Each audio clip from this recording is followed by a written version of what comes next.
Assalamualaikum warahmatullahi wabarakatuh. Selamat malam, Pak Heru. Selamat malam, Bapak Ibu. Waalaikumsalam warahmatullahi. Waalaikumsalam warahmatullahi wabarakatuh. Selamat malam, Kak. Selamat malam. Kita ketemu lagi pada pertemuan ke-6 karena kemarin ada hari Jumat tanggal merah ya, Pak. Jadi pertemuan ketujuhnya mundur 1 minggu. Dan semoga Bapak Ibu tetap semangat pada pertemuan ke-6 ini. Dan terima kasih untuk Bapak Ibu yang sudah join tepat waktu, sudah menyempatkan waktunya untuk hadir pada perkuliahan malam hari ini. Semoga kita semua diberikan kesehatan dan semoga perkuliahan malam hari ini lancar. Baik, sebelum memulai perkuliahan, mari kita berdoa sesuai agama bacaan masing-masing. Berdoa dapat dimulai.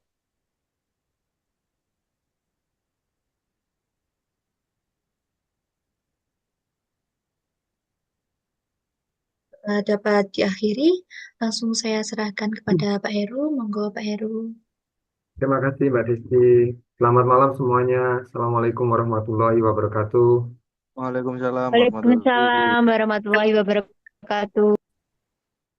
Selamat bertemu kembali dalam acara yang sama tentunya ya. Mohon maaf kalau suara saya mungkin agak sedikit kurang keras ya, kurang maksimal. Karena memang apa namanya ada sedikit kurang enak badan begitu ya. Tapi saya yakin nanti tetap semoga perkuliahan ini bisa berjalan dengan lancar begitu. Untuk rekan-rekan semuanya, seperti yang disampaikan Mbak Desti tadi bahwa perkuliahan kita sempat tertunda 1 kali karena memang ada tanggal merah di hari Jumat 3 minggu yang lalu begitu. Jadi untuk pertemuan yang ketujuh kita akan dilaksanakan di minggu depan. Nanti di pertemuan yang ketujuh sekaligus nanti akan disampaikan juga untuk soal UASnya. Soal UASnya akan disampaikan juga di hari tersebut. Atau mungkin kalau bisa mungkin sebelum hari tersebut sudah kami sampaikan untuk soal ujian akhir semesternya. Jadi seperti itu rekan-rekan semuanya ya. Nah kemarin sudah ada tugas yang saya sampaikan, yang saya berikan begitu ya. Ada beberapa memang yang sudah bisa mengerjakan dan ada beberapa yang mungkin masih terkendala.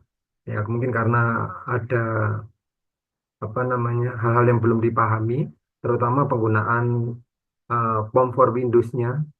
Ya, kalau menggunakan aplikasi, maka ya memang harus apa namanya mengikuti ya terkait dengan aplikasi tersebut begitu. Sebenarnya yang kemarin itu juga bisa dikerjakan secara manual, meskipun butuh waktu yang lebih panjang mungkin kalau mengerjakan manual karena hitung-hitungannya secara manual begitu. Nah, mumpung ini belum saya sampaikan materi hari ini, ada yang ditanyakan pertemuan yang kemarin. banyak Pak. Oke, gimana Mas Angga? Yang ini Pak, apa kemarin kan waktu saya coba form Windows itu ada dua Pak ya, dua kemungkinan sama tiga kemungkinan kalau nggak salah itu Pak. Ya, benar sekali ya. Oke, ada dua dan ada tiga. Nah itu kita tentukannya itu gimana Pak? Kalau kemarin kan saya ya minta bantuan sama Mbak AI. Baik. Iya, itu Oke, terus baik. ketemu kayak kemarin itu Pak. Oke, baik. Nah, sebenarnya kemarin sedikit saya sampaikan ya, mungkin mungkin suara saya kurang begitu maksimal. Oke, kita coba saya buka kembali materi yang kemarin ya. Tidak apa-apa ini ya. Daripada nanti kita jalankan selanjutnya tapi tidak maksimal, akan saya buka yang kemarin dulu nanti sebentar. Kemarin itu di aspek manajemen ya. Ini saya share pertemuan yang kemarin tidak masalah ya, tidak apa-apa ya. Saya share dulu yang kemarin.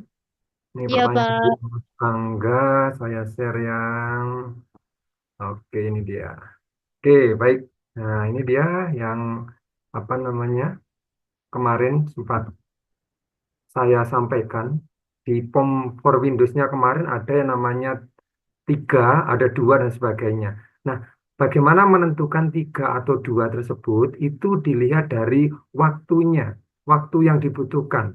Jadi secara standar, secara normalnya dibagi menjadi tiga waktu ya, yaitu waktu optimistik kemarin, ya, kemudian waktu normalnya, kemudian waktu pesimistik. Nah, kalau ini tiga-tiganya dipakai, maka kemarin menggunakan yang namanya tiga, yang menggunakan namanya three, ya tiga kemarin ya di sini. Bentar.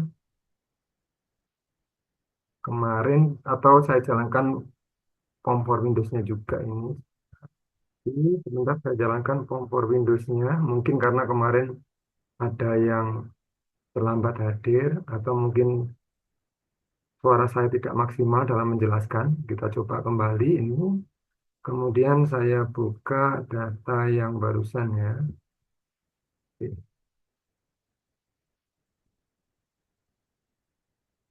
Kelihatan tampilan layar saya? Kelihatan, Mbak. Kelihatan ya, ini saya nulis dulu. Oke, perhatikan. Kemarin di sini sudah sedikit saya jelaskan terkait penggunaan form for Windows. Manakala ada data seperti ini. Tadi yang ditanyakan Mas Angga itu adalah milih 3, 2, dan satunya itu bagaimana begitu ya.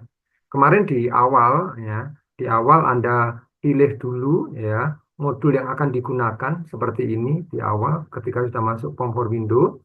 Anda pilih modulnya. Kemarin kita menggunakan Project Manager dengan metode POT. Ini, maka dipilih yang di sini, di modulnya ini dipilih Project Management dengan menggunakan POT. Kalau sudah, kalau sudah, langkah selanjutnya kita mulai proses datanya ini. Yang perlu diperhatikan, sekali lagi di sini ada periode waktunya, ada 3 periode. Kemudian di sini adalah kegiatannya ada sebanyak 7 kegiatan. Sekali lagi ini tergantung dari jumlah kegiatan dan tergantung juga dari eh, waktu estimasinya begitu ya. Nah, perhatikan di sini waktunya ada 3 waktu, kemudian kegiatannya ada 1, 2, 3, 4, 5, 6, 7. Jadi kegiatannya ada 7. Sekali lagi ada 3 waktu dan jumlah kegiatannya ada 7. Kalau sudah menentukan modulnya tadi, metode yang digunakan adalah menggunakan Word, langkah selanjutnya Anda pilih File, kemudian Anda pilih New. Nah, di sini ada namanya single, triple begitu ya. Nah, inilah menentukan waktu yang digunakan. Memang secara normal, secara standar itu yang digunakan rata-rata adalah 3 waktu. Jadi ada waktu optimistiknya, ada waktu normalnya, dan ada waktu pesimisnya. Nah, perhatikan di sini 3 waktu, maka di sini Anda pilih namanya triple. Gitu ya, 3 waktu, maka Anda pilih namanya triple. Oke, saya masukkan. Nah, perhatikan di sini, ketika Anda memilih triple, ya, 3 waktu tadi, selanjutnya akan muncul apa namanya tampilan seperti di layar Anda ini. Perhatikan, judulnya silahkan dikasih judul sesuai dengan proyeknya masing-masing. Atau boleh dikasih nama perusahaan dan sebagainya. Nah, misalnya ini adalah fashion begitu ya. Saya kasih nama aja project fashion. Fashion project gitu ya. Ini. Nah, perhatikan di sini. Number of activity. Number of activity itu berarti adalah jumlah kegiatannya. Ada berapa kegiatan yang sudah direncanakan. Dan lagi ini tergantung dari proyek masing-masing dan banyaknya kegiatan yang dicatat begitu. Nah, kebetulan di sini contoh fashion itu tahapannya ada kurang lebih 7. Di sini 7. Nah, di sini 7. Maka kalau di sini 7, number of activity-nya ini di sini, maka juga Anda jadikan 7. Caranya cukup naikkan di sini terus diklik lagi sampai 7. Sampai jumlah dari kegiatannya ini sudah masuk semuanya, yaitu 7 aktivitas. Jadi number of activity ini digunakan untuk jumlah kegiatan di dalam prosesnya nanti. Nah, kemudian yang di sebelah kanan, row name-nya. Nah, row name-nya ini sebenarnya dibiarkan saja tidak apa-apa, tapi untuk mempermudah di dalam menganalisa data akhirnya nanti, nah, kebanyakan memang menggunakan kode abjad seperti ini atau angka 1, 2, 3 dan seterusnya, atau abjad kecil juga bisa, atau aktivitas 1, aktivitas 2 dan seterusnya. Nah, karena saya menggunakan pengkodean A, B, C, D dan seterusnya, artinya A ini mewakili kegiatan desain baju, B ini mewakili tentukan tipe ukuran dan sebagainya, maka di sini biarkan defaultnya menjadi A, B, C, D, E. Nah, jadi seperti ini cara penggunaannya.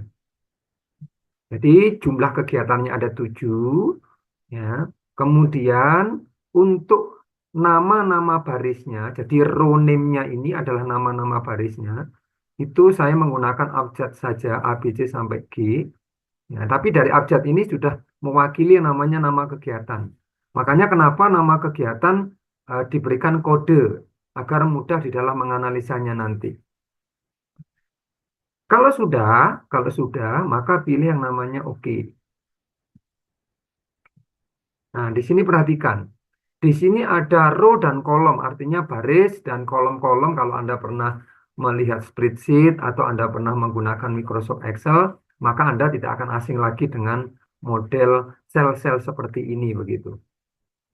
Nah, disinilah Anda masukkan, ya, Anda masukkan kegiatan baik waktu optimistik, waktu normal atau waktu pesimistiknya.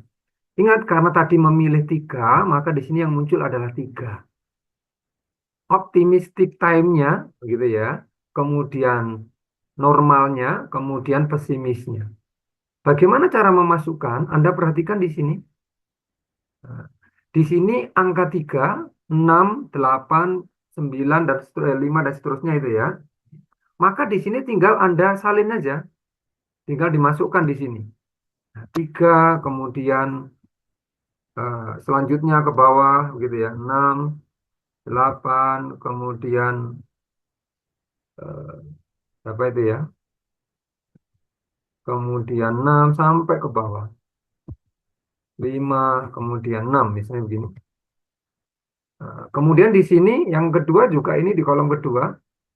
Di kolom kedua ini juga dimasukkan yang sama. Nah, yang sama dimasukkan. Misalnya di situ 5, kemudian 9, kemudian 11, kemudian 9, kemudian 8, kemudian 7, kemudian 9 kembali. Di sebelah kanan juga sama, yaitu kita masukkan 7, 12, kemudian 18, kemudian 13, kemudian 10, kemudian 9, kemudian 12. Anda perhatikan, ya, datanya tadi di waktu-waktu apa namanya yang sudah ditentukan tadi tinggal dimasukkan di sini. Oke. Nah, berikutnya adalah perhatikan di sini ada predesesornya. Ya, kegiatan-kegiatan yang mendahulunya di sini ada. Kegiatan yang mendahulunya, perhatikan di sini AB. Artinya, buat pola ini, sebelum membuat pola, kegiatan A, desain baju, dan kegiatan B, tentukan tipe ukuran ini harus sudah dikerjakan terlebih dahulu. Jadi dua ini harus sudah dikerjakan terlebih dahulu. Ya. Bapak, kenapa desain baju dan tentukan tipe ukuran tidak ada predesesornya atau tidak ada kegiatan yang mendahului? Karena ini adalah kegiatan awal. Kalau kegiatan awal, maka tidak perlu ada kegiatan yang mendahuluinya. Nah, tapi ini juga membutuhkan waktu. Nah, tetap ini membutuhkan waktu. Nah, perhatikan di sini ada predesesornya. Yang C, ya, buat pola. Nah, ini ada A dan B. Perhatikan di sini. Berarti Anda perhatikan kolom C ini. Kolom C ada 2 predecessor ya. Di sini maka Anda isikan. Predesesornya adalah A, kemudian di sini adalah B. Tidak boleh digabungkan A, B, begitu tidak boleh. Nah, maka akan muncul seperti ini kalau Anda gabungkan. Nah, yang betul adalah di predecessor satunya itu A, kemudian predecessor 2-nya adalah B. Nah, seperti ini. Nah, kemudian yang D ini ternyata sebelum melaksanakan namanya potong kain, kegiatan A sudah ada. Maka di sini diketikkan A. Cuman satu. Begitu juga kegiatan E. Kegiatan E juga disamakan yaitu B dan C. C-nya ditaruh di sebelahnya.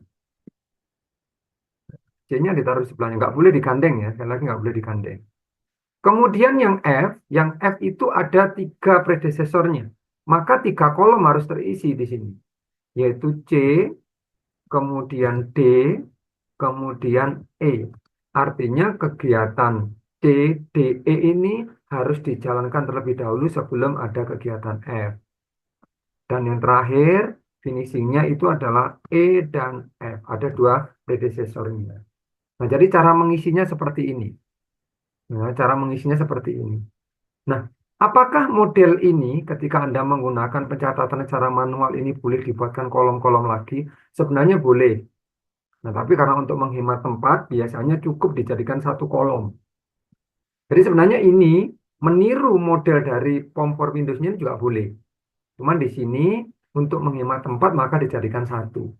Tapi kalau pada saat penggunaan form for Windows-nya itu tidak boleh dijadikan satu kolom, tapi disesuaikan dengan kolom-kolom predesesornya.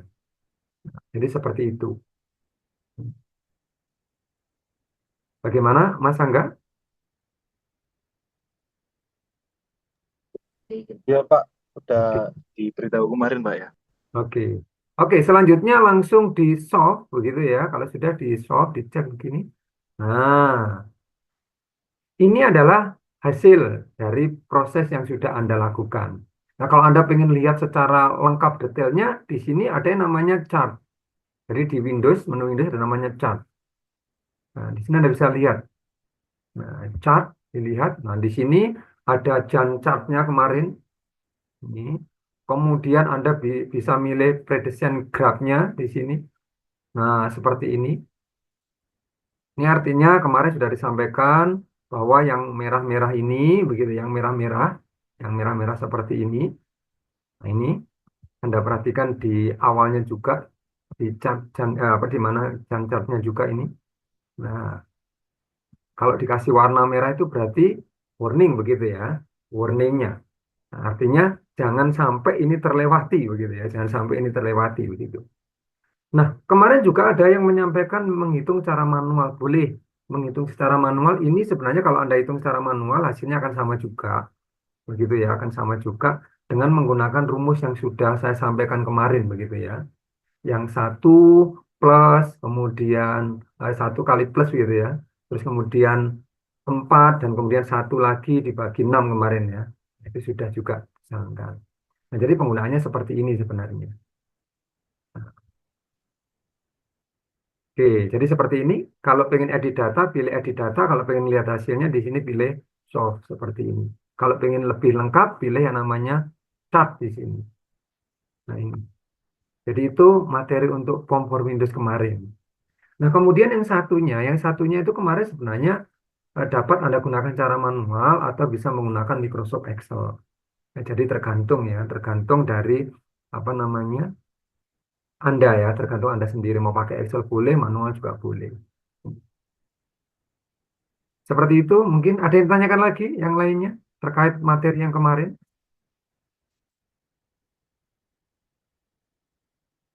Tidak ada ya? Pak, yang kita baca itu yang chartnya atau ini Pak, hasil softnya ini Pak. Ada dua, Anda bisa membaca model chartnya atau membaca dari sini. Artinya kegiatan-kegiatan ini, contohnya di sini, ada yang namanya di aktivitas B ini. Aktivitas B perhatikan yang 00 begini, nah, 0000 begini. Nah, ini artinya uh, slack-nya ini nggak boleh ini ya, nggak boleh sampai terlewati, nggak boleh sampai terlewati apa namanya urutannya tadi. Misalnya kalau mengerjakan F, itu yang di catatan di F tadi, misalnya di sini F, C, D, E ini harus dikerjakan terlebih dahulu. Artinya waktu tundanya nggak boleh ditunda. Kalau itu ditunda, maka yang terjadi adalah kegiatan yang lainnya tidak bisa jalan. Kegiatan yang lainnya tidak bisa jalan. Nah, ini adalah waktu activity untuk proyeknya secara umum. Nah, waktunya, jadi seperti ini. Boleh menggunakan yang tadi, yang chart tadi, atau menggunakan ini boleh. Nah, jadi itu Mas Angga. Baik Pak. Pokoknya yang di warning itu biasanya dikasih warna merah secara otomatis. Nah, artinya kegiatan tersebut nggak boleh ditunda. Ya, select itu artinya tidak boleh ditunda. Ini kalau ditunda akan mengganggu aktivitas kegiatan yang lainnya. Jadi seperti itu. Ya, kalau itu kegiatannya ditunda, maka dia akan mengakibatkan kegiatan yang lainnya tidak bisa jalan. Perhatikan di kegiatan D ini, potong kain. Nah, seperti ini. Ternyata normalnya ini potong kain ini ternyata bisa ditunda dulu, begitu ya. Ditunda dulu. Ya, artinya penundaannya ini kurang lebih sekian, nilainya sekian. Jadi boleh desain baju dulu, boleh buat pola dulu, begitu ya. Kemudian menentukan tipe ukuran boleh. Artinya boleh dulu, boleh melakukan penundaan. Oke, jadi seperti itu. Oke, kalau tidak ada pertanyaan, langsung saya lanjutkan untuk materi hari ini ya. Baik, Pak. Oke, saya stop dulu. Oke, sekali lagi, kompor Windows ini adalah hanya salah satu alat atau software yang bisa digunakan. Sebenarnya banyak software-software yang lain yang bisa Anda gunakan. Anda tinggal browsing aja di internet, disesuaikan dengan sistem operasi yang Anda gunakan juga. Ya, karena saya menggunakan Windows, begitu ya, maka bisa memilih namanya kompor Windows. Nah, mungkin yang lainnya menggunakan Mac OS atau Linux dan sebagainya, silahkan disesuaikan saja. Yang penting di sana Anda cara mencari softwarenya ya software untuk menghitung menggunakan metode PERT begitu. Nanti akan muncul beberapa software yang ditawarkan. Oke, baik. Kita akan lanjutkan untuk materi hari ini, pertemuan hari ini kita akan lanjutkan dengan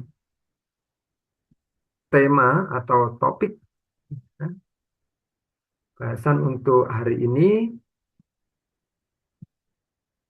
kita akan coba lanjutkan dengan aspek keuangan. Kalau kemarin aspek manajemen dan SDM ya. Nah, sekarang kita akan coba lanjutkan dengan aspek keuangan gitu ya. Artinya ini nanti ya terkait dengan kelayakan untuk kelayakan dari aspek keuangan begitu. Oke, sudah bisa melihat tampilan layar saya? Sudah, Pak. Baik. Kalau berbicara tentang aspek keuangan, ya berarti nanti ketika berencana melakukan bisnis atau investasi, ya tentunya harus melakukan yang namanya perhitungan biaya, kemudian manfaatnya, dan tentunya akan membandingkan antara pendapatan dan pengeluarannya. Ya, ini tujuannya apa ya? Tujuan setiap bisnis sekali lagi adalah untuk mendapatkan keuntungan yang setinggi-tingginya, begitu ya, dengan biaya serendah-rendahnya begitu. Nah, di sini ada pengeluaran yang biasanya dianalisa terkait dengan aspek keuangan. Ya, contohnya adalah ketersediaan dananya, biaya modalnya, kemudian kemampuan proyek untuk membayar kembali, ya, kemungkinan proyek bisnis dapat berkembang terus dan sebagainya. Ini benar-benar harus diperhatikan di dalam aspek keuangan. Nah, karena aspek keuangan ini termasuk hal yang vital selain dari aspek-aspek yang sudah kita bahas sebelumnya. Oke, baik. Nah, nanti di pertemuan hari ini kita akan coba dari aspek keuangan kita akan bahas terkait dengan kebutuhan dana. Artinya dana yang dibutuhkan untuk merealisasikan sebuah proyek bisnis. Nanti kita akan coba bahas. Entah itu dana dari pemilik pribadi atau dana dari investor dan sebagainya. Nanti kita akan coba bahas. Kemudian sumber dananya juga. Ya, nanti sumber dana juga akan kita bahas. Berikutnya aliran kasnya atau cash flow-nya. Ini juga akan kita bahas. Kemudian biaya modal atau cost of capital-nya nanti juga akan kita bahas di aspek keuangan hari ini. Kemudian terakhir adalah penilaian dan pemilihan investasi. Nah, tentunya nanti layak atau tidaknya investasi atau bisnis tersebut dijalankan, ya nanti juga akan kita bahas dipandang dari aspek keuangan tentunya. Oke, baik. Nah, berbicara dengan yang pertama tadi, yaitu kebutuhan dana, maka kalau Anda sebelumnya pernah mempelajari terkait eh, dana di dalam bisnis, maka ada yang biasa disebut dengan aktiva tetap dan modal, begitu ya, dan modal kerja. Tentunya di aktiva tetap ada dua, ini saya bahas secara singkat. Ya. Aktiva tetap berwujud, contohnya tanah, kemudian bangunan, peralatan, perlengkapan, kemudian pabrik, mesin, dan sebagainya. Kemudian ada aktiva tetap tidak berwujud, biasanya biaya-biaya sebelum kegiatan operasi dilaksanakan, kemudian biaya-biaya awal atau pendahuluan kegiatan begitu. Nah, kemudian yang berikutnya yaitu modal kerja. Artinya semua investasi yang diperlukan untuk aktivitas lancarnya nanti. Jadi setiap bisnis atau proyek yang nanti akan dijalankan ya tentunya ada yang namanya aktiva lancar yang harus benar-benar disiapkan begitu. Nah, sumber dana yang pertama yaitu modal sendiri, kemudian sumber dana yang kedua adalah saham atau obligasi, kemudian sumber dana berikutnya kredit dari bank, ya, kemudian yang berikutnya adalah sewa guna atau leasing. Nah, di modal sendiri ini, ya, tentunya modal pemilik ya, biasanya modal sendirinya adalah modal yang dikeluarkan oleh pemilik perusahaan, yang disetorkan ke perusahaan. Kalau saham, ya tentunya saham atau aplikasi yang diterbitkan di pasar modal tentunya. Biasanya ini kalau perusahaannya uh, sudah merupakan perusahaan TBK atau sudah menjual sahamnya, ya, menjual sahamnya di pasar uang tentunya. Kemudian kredit bank tentunya adalah merupakan kredit atau pinjaman dari investasi dari bank tentunya. Ini modal yang berikutnya, nah, sewa barang atau modal kepada lembaga keuangan non-bank. Nah, biasanya ini terkait dengan kegiatan leasing begitu ya ini. Nah, dari sumber dana ini nanti ya tentunya diharapkan di aspek keuangan juga akan terpenuhi sehingga kelayakan dari bisnis tersebut bisa terlaksana ya.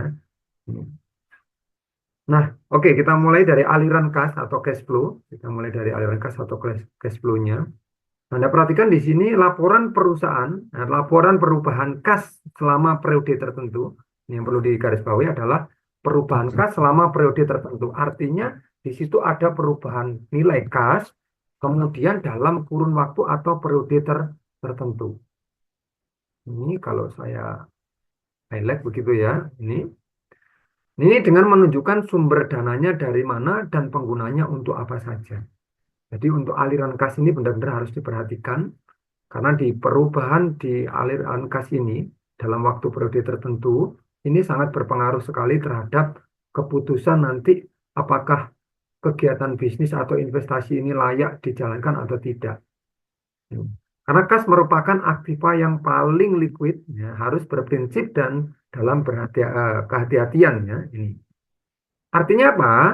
Jika likuiditas terlalu tinggi, ya, artinya ini nggak seimbang ya. Jika likuiditas terlalu tinggi, artinya jumlah uang kas itu banyak, kemudian tingkat perputaran uangnya itu rendah, nah, sehingga keuntungan rendah, nah, tapi jumlah uang yang tersedia banyak.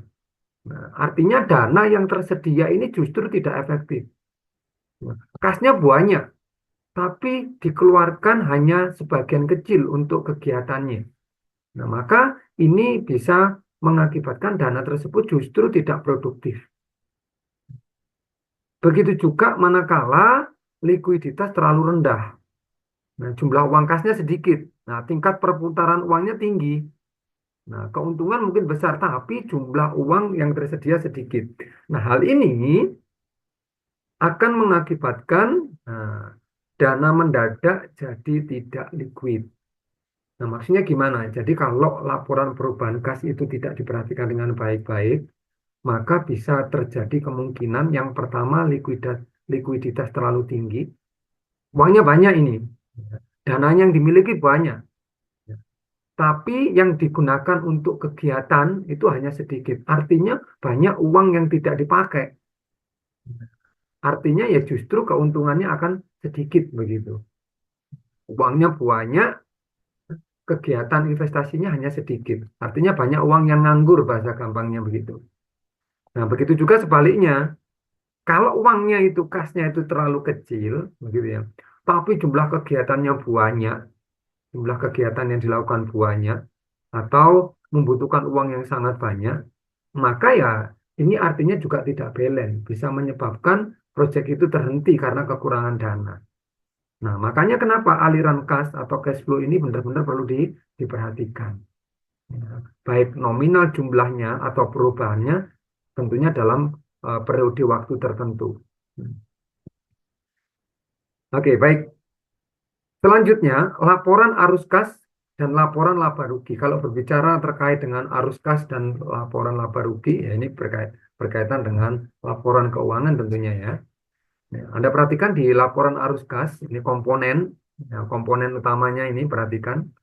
Nah, di sini kalau mau berinvestasi atau melakukan suatu bisnis, ini ada laporan kas yang perlu diperhatikan.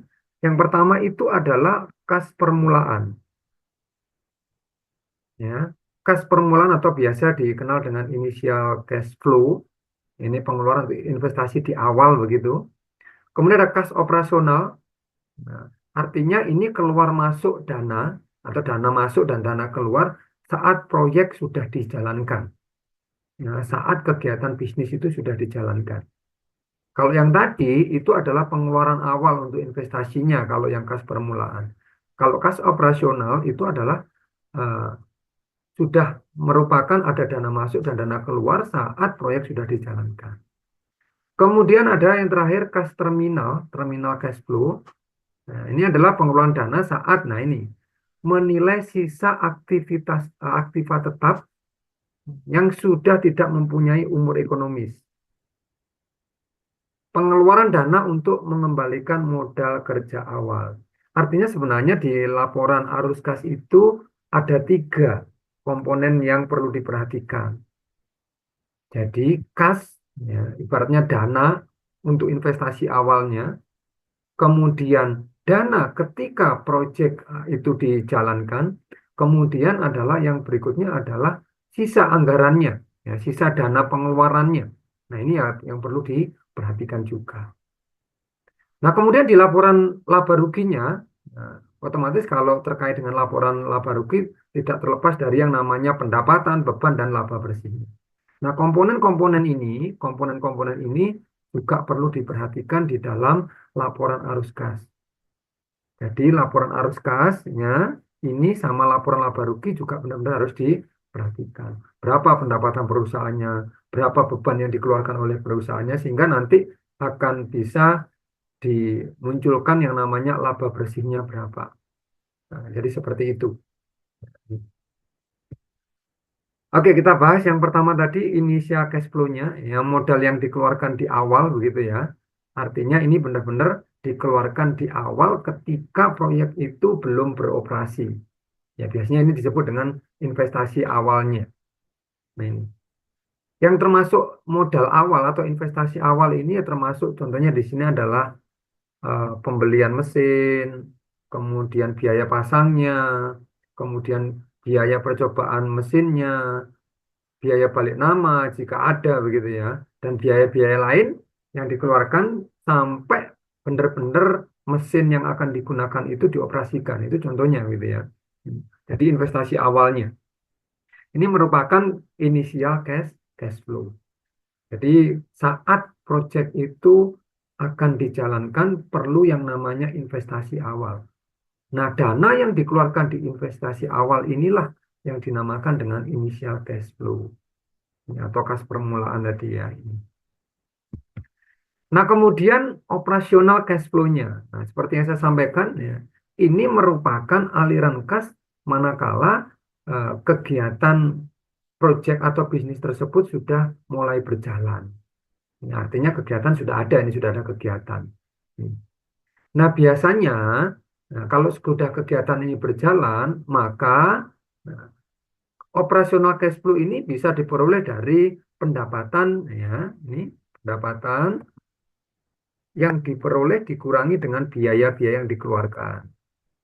Misalnya ada pendapatan masuk 100 juta, kemudian biaya yang dikeluarkan oleh perusahaan 50 juta. Ya, maka bisa diartikan cash flow-nya menjadi 50 juta. Secara gampangnya seperti itu. Nih. Kemudian ada istilah yang namanya proceed gitu ya. Ini adalah aliran kas masuk bersih. Aliran kas masuk bersih. Artinya ya, setelah dikurangi biaya-biaya, artinya pendapatannya itu setelah dikurangi biaya-biaya, semua biaya di dalam pelaksanaan kegiatan operasional tersebut.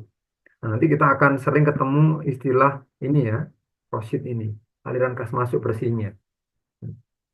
Nah, Anda perhatikan di sini, kalau operasionalnya ini sudah berjalan, ya, maka investasi atau kegiatan aliran kas di dalam investasi ini, nah, akan ada yang namanya aliran kas masuk, gitu ya, dan hal-hal yang terkait dengan kegiatan tersebut.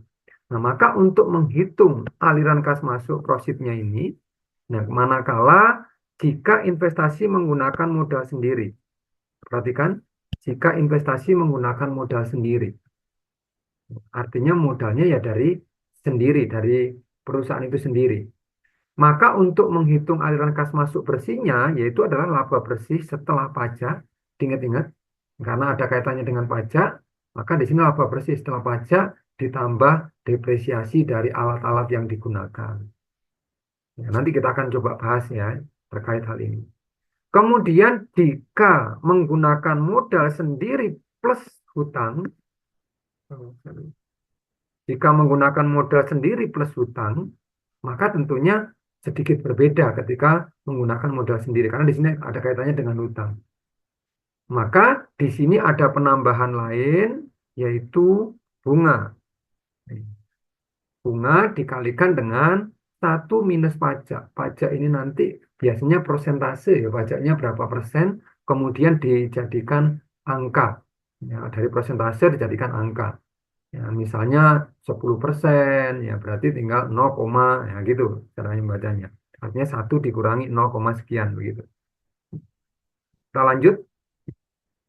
Ini contoh, ya contoh penghitungannya. Nah, saran saya kalau Anda mau melakukan penghitungan seperti ini, Anda bisa menggunakan software bantu, bisa menggunakan spreadsheet, bisa menggunakan Excel, bisa menggunakan Open Office Card dan sebagainya, yang biasanya menggunakan bentuk gitu ya, spreadsheet.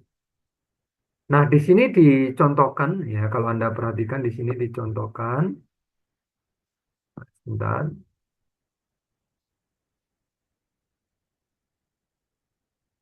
Oke. Ini PT ABC mendirikan usaha dengan nilai investasi. Perhatikan nilai investasi ini. Ini yang akan kita bahas ini adalah poin yang pertama ya. Ini artinya modal sendiri tanpa hutang. Ini investasi senilai 300 juta dengan dibiayai modal sendiri. Nah, ingat modal sendiri tanpa hutang berarti. Nah, umur ekonomis investasi adalah 3 tahun. Oke. Kemudian disusutkan dengan metode garis lurus. Kalau Anda berbicara tentang depresiasi atau penyusutan, modelnya banyak sekali ya. Ada yang model menurun, ada yang model garis lurus dan sebagainya. Biasanya yang paling sering digunakan itu adalah model garis lurus. Model garis lurus yang pada umumnya digunakan karena ini paling gampang. Nah, ini tanpa nilai sisa, sehingga biaya penyusutan, perhatikan di sini, kalau nilai ekonomisnya 3 tahun, dari 300 juta, maka per tahunnya akan mengalami, nah ini, nilai sebesar 100 juta. 300 juta, ya, nilai ekonomis investasinya selama 3 tahun, artinya dibagi dengan 3, menjadi 100 juta. Nah, perkiraan pendapatan setiap tahunnya, selama umur ekonomis itu adalah 400. Jadi diperkirakan nilai, selama ada nilai umur ekonomis itu pendapatannya setiap tahunnya adalah 400 juta. Nah, untuk mencapai pendapatan tersebut butuh biaya tunai, nah, ada biaya tunai, sebesar 200 juta. Ini belum termasuk penyusutan. Nah, ada pajak di sini adalah 20%. Nah, dari data ini disuruh menghitung operasional cash flow-nya atau aliran kas bersih, ya, atau biasa disebut profitnya tadi, yang masuk pada tahun pertama. Nah, cara menghitungnya bagaimana? Nah, Anda bisa menggunakan penghitungan secara manual, hitung-hitungan manual, kemudian atau menggunakan Microsoft Excel sebagai alat bantu atau spreadsheet yang lainnya. Nah, tentunya Anda sudah mengerti kalau pendapatan bertambah harus di posisi mana, kalau pendapatan berkurang harus di posisi mana, begitu ya. Nah, di sini ada namanya nilai pendapatan, ingat-ingat ini. Ada nilai pendapatan tadi adalah 400 juta. Ini nilai pendapatannya 400 juta. Kemudian ada biaya tunai. Nah, biaya tunainya tadi adalah 200. Ini biaya tunai. Ini biaya tunai di sini. Nah, kemudian biaya penyusutan, ya, ini ingat ini yang dihitung adalah per tahun ya. Di sini adalah tadi pendapatannya adalah dalam 1 tahun. Kemudian biaya tunainya adalah 200 juta, kemudian biaya penyusutan. Nah, biaya penyusutannya nanti andaikan di sini belum diketahui biaya penyusutannya, maka Anda harus menghitung sendiri. Artinya 300 dibagi masa ekonomisnya berapa. Ini kebetulan di sini 300, masa ekonominya 3 tahun, maka 300 dibagi 3, ini kurang lebih adalah 100 juta. Kemudian ada total biaya yang dikeluarkan, maka tinggal ditambahkan aja ini biaya tunai ditambah biaya penyusutan di total 200 ditambah 100, maka jadinya adalah 300 juta. Sehingga dapat dicari laba atau keuntungan bersihnya, keuntungan sebelum pajaknya ya maksud saya. Pendapatannya tadi adalah 400 juta, kemudian total biayanya adalah 300 juta, maka 400 dikurangi 300 sehingga menjadi 100 juta. Nah, kemudian di sana tadi ada yang namanya pajak, ya, pajak yang harus dikeluarkan sebesar 20%. Nah, tinggal dikalikan saja, 20% ini per tahun begitu ya, 20% dikalikan dengan 100 juta. Ya, berarti kurang lebih hasilnya adalah 20 juta. Nih. Ya, ini adalah pajak per tahun. Nah, tadi di sini untuk laba sebelum pajaknya adalah 100, maka tinggal ini ya, ini dikalikan dengan 20%. Maka di sini munculnya 20 juta.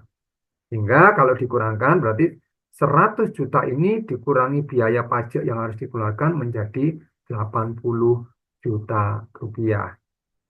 Sehingga laba bersih laba setelah pajaknya itu adalah 80 juta rupiah. Nah, untuk aliran kasnya atau profitnya, maka yang bisa dihitung pakai rumus tadi karena ini adalah, ingat, tanpa hutang artinya modal sendiri. Ini modal sendiri. Nah, maka menggunakan rumus yang pertama tadi, yaitu laba bersih setelah pajak ditambah depresiasi. Laba bersihnya tadi adalah 80 juta, kemudian depresiasinya tadi per tahunnya adalah 100 juta. Maka profitnya mencapai 180 juta. Nah, ini cara menghitung cash flow manakala menggunakan modal sendiri atau tanpa hutang. Ini estimasinya seperti ini. Nah, penghitungan ini bisa dilakukan manual atau bisa dilakukan menggunakan software bantu seperti Microsoft Excel dan sebagainya. Nah, penulisannya seperti ini ya, laporan laba rugi kurang lebih penulisannya. Nah, kalau biasanya Anda tulisnya debit kredit di sini debit di sini kredit begitu ya. Ada yang tanyakan dulu untuk yang cash flow ini?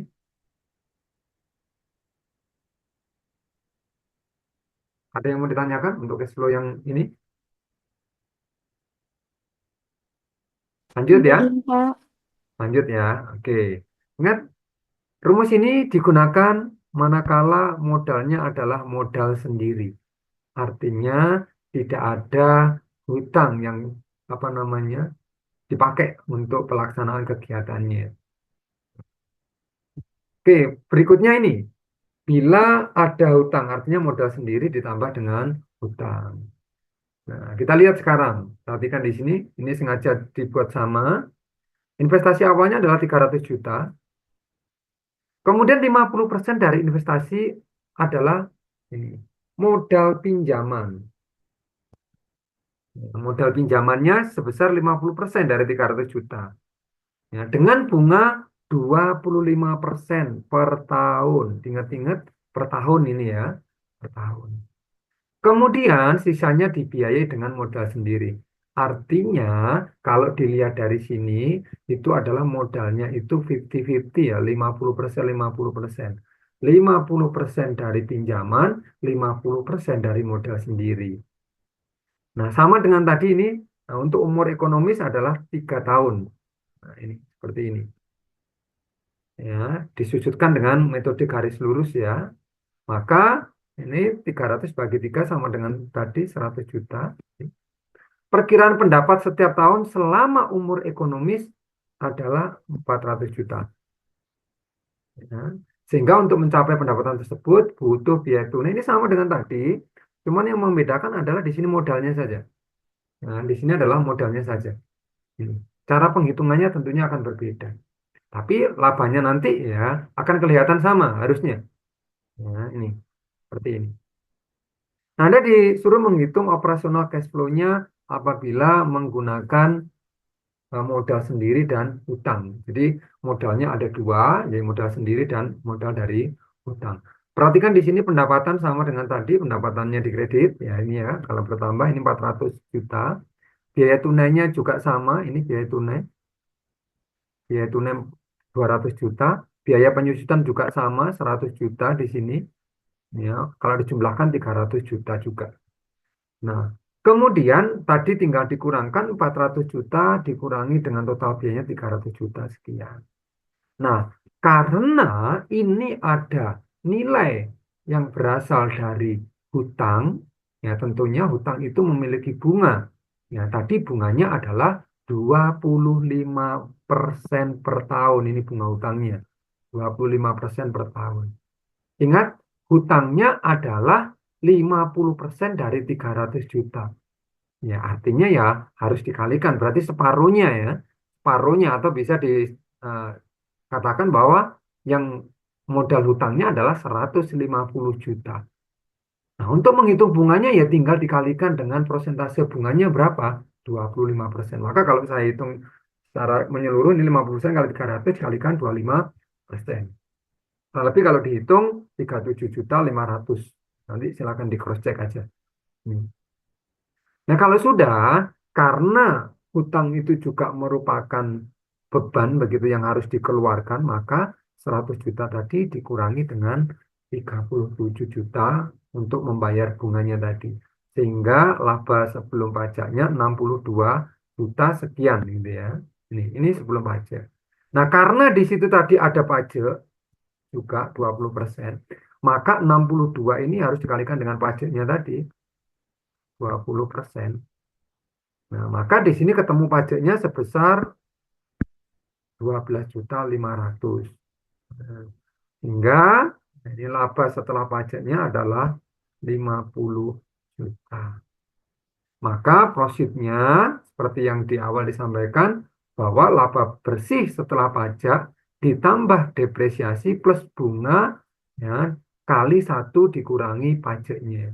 Ingat kalau tadi yang tanpa hutang itu sampai di sini. Ini. Kalau ketambahan di sini ini dengan hutang. Ini dengan hutang.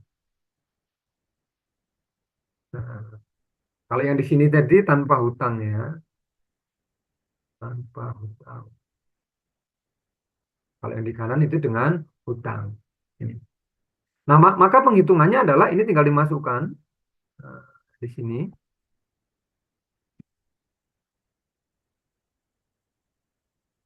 Di sini ya.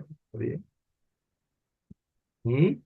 Kemudian ditambahkan dengan depresiasi. Depresiasi tadi ini 100 juta. Maka ditambahkan ini depresiasinya.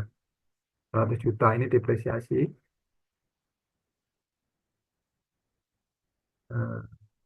Kemudian, nah ini, perhatikan ini. Ditambahkan bunga. Nah, bunganya tadi berapa? Nilai bunganya tadi. Nilai bunganya tadi sudah dihitung di sini.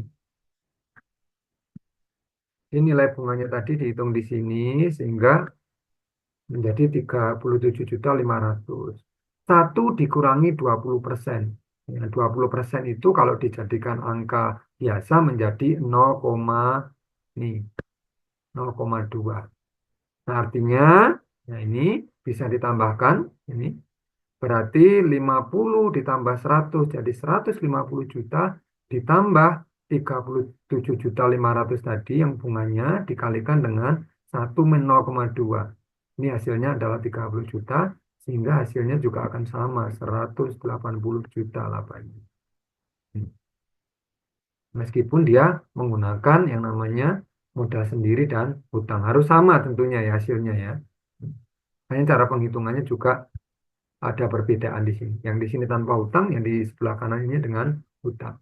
Jadi kalau Anda bandingkan di sini tadi, ini tanpa hutang, ya, maka sepenuhnya ya aliran kas itu langsung 180 dihitung dari kegiatannya ini. Kalau di sini ini dengan menggunakan hutang, maka hutangnya juga harus dihitung untuk bunganya karena harus membayarkan bunga hutang gitu ya ini. Oke. Ada pertanyaan dulu dari ini yang tanpa hutang dan dengan hutang? Ada yang mau disampaikan? Belum, Pak. Belum ya? Bisa membedakan ya untuk mencari apa namanya prositnya. Paling gampang saran saya memang ya boleh manual, tapi kalau menggunakan software bantu bisa lebih gampang ya penghitungannya. Tinggal dikalikan dan sebagainya. Tapi menggunakan rumus biasa pun juga bisa. Yang penting paling tidak Anda harus mengerti terkait dengan istilah namanya laba rugi. Kalau di sana biasanya ada namanya debit dan kredit begitu ya. Ini secara garis besar saya nggak membahas debit kreditnya ya. Ini. Oke, lanjut. Nah, berikutnya adalah yang terakhir tadi yang apa namanya awal tadi awalnya inisial, kemudian ada berikutnya adalah operasional, kemudian terakhir adalah terminal cash flow-nya. Ini. Nah, di sini ya terminal cash flow ini merupakan aliran kas masuk begitu ya yang diterima perusahaan sebagai akibat habisnya umur ekonomis. Artinya ini penghitungannya setelah umur ekonomis tadi kan ada depresiasi 3 tahun dan sebagainya. Oh ternyata masih ada sisa-sisa dan sebagainya. Nah di sini masuk ke dalam terminal cash flow-nya. Ini nilai sisa atau residu biasanya ya. Ini dari aktiva dan modal kerja yang digunakan saat investasi tadi. Nah, nilai residu suatu investasi ini merupakan nilai aktiva ya. Perhatikan ini nilai aktiva pada akhir umur ekonomisnya. Artinya ini tetap dianggap sebagai nilai aktiva. Ya, nilai aktiva. Walaupun ini sudah berakhir. Nah, artinya dari ketika kegiatan tersebut tadi sudah didepresiasikan dengan menggunakan garis lurus, artinya tidak ada sisa begitu, 3 tahun dan sebagainya. Oh ternyata masih dari depresiasi ini masih bisa digunakan dan sebagainya. Ini bisa dihitung di terminal cash flow-nya ini. Nih. Oke, nah berikutnya kita akan coba untuk kriteria penilaian investasi. Ya. Jadi di dalam investasi, ingat ya, yang dinamakan investasi itu bukan hanya menanamkan modal begitu ya, bukan seperti itu asumsinya. Oh, investasi di bursa saham dan sebagainya bukan seperti itu gitu ya. Di sini kita akan coba kriteria penilaian investasi. Ada yang namanya payback period. Ini berapa jangka waktu yang dibutuhkan. Ini biasanya yang sering dipakai begitu ya untuk pengembalian investasi. Artinya saya berinvestasi misalnya ada perusahaan berinvestasi misalnya adalah 1 miliar misalnya. Nah, kira-kira butuh berapa waktu, berapa lama ini bisa uh, modal itu kembali lagi. Yang sudah diinvestasikan itu kembali butuh waktu berapa lama. Ini payback period ini biasanya yang paling sering digunakan karena paling gampang gitu ya dalam penghitungannya. Payback. Kemudian ada namanya NPV, Net Present Value. Ini merupakan salah satu kriteria penilaian dengan cara membandingkan selisih kas bersih dan jumlah investasi awal selama umur investasi. Nanti kita akan coba akan bahas satu persatu ini ya. Yang terkait apa namanya payback period, kemudian NPV, kemudian berikutnya adalah PI, ya, Profitability Index. Ini perbandingan jumlah nilai pendapatan bersih dengan pengeluaran investasi selama umur investasi. Kemudian namanya IRR, Internal Rate Return, ini ya, pengembalian bunga pinjaman berdasarkan kas bersih dan umur investasi. Mungkin kalau Anda sudah mendapatkan materi manajemen keuangan atau investasi portofolio, Anda akan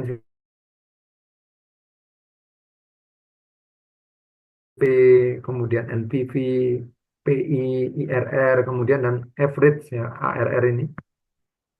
Ini bisa Anda temukan di materi-materi yang lainnya tentunya. Anda sudah dapat materi manajemen keuangan?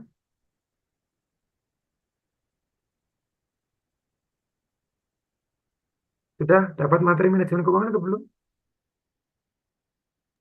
Sudah pernah, Pak. Oh, sudah pernah. Berarti ini sudah Pak. paham terkait penghitungan ini ya? Lupa, Pak. Oh, lupa ya. Oke.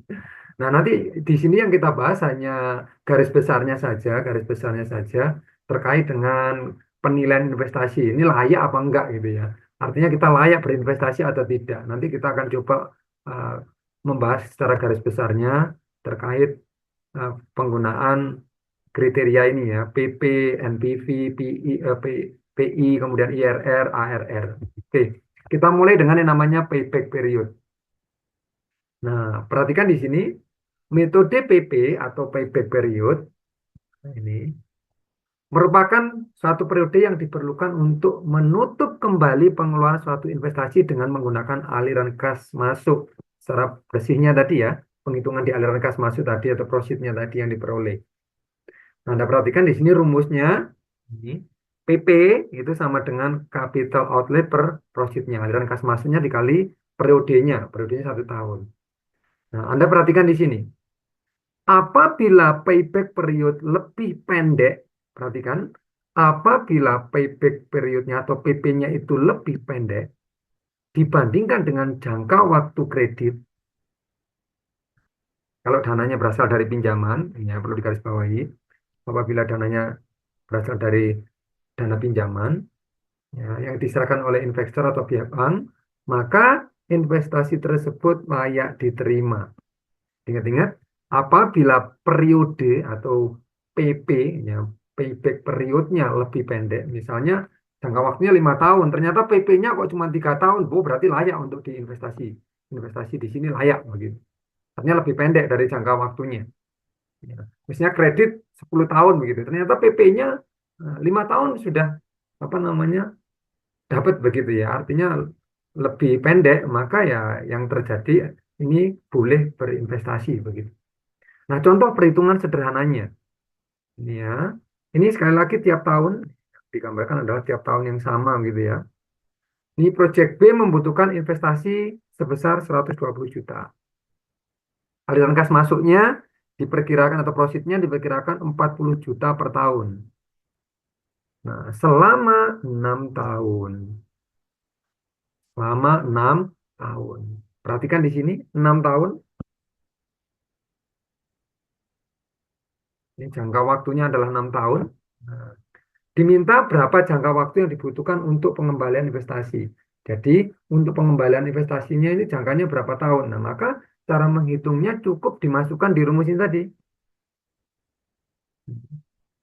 Modalnya, kapitalnya, investasi awalnya, itu berapa tadi? 120. Nah, kemudian untuk aliran kas masuknya di dalam 1 tahun atau profit dalam 1 tahun adalah 40 juta. Maka cara menghitungnya cukup 120 dibagi 40 dikalikan dengan 1 tahun. Maka hasilnya adalah 3 tahun. Berarti kalau ini 3 tahun, ini layak nggak untuk investasi? Layak nggak untuk investasi ini kalau 3 tahun? Layak. Layak ya, artinya ini masih di bawah 6 tahun. Lebih cepat itu berarti lebih baik. Artinya ini layak. Ya, artinya ini layak untuk investasi. Nah, ini. Jadi seperti ini, layak untuk investasi. Cara penghitungan dengan menggunakan PP ini sangat sederhana.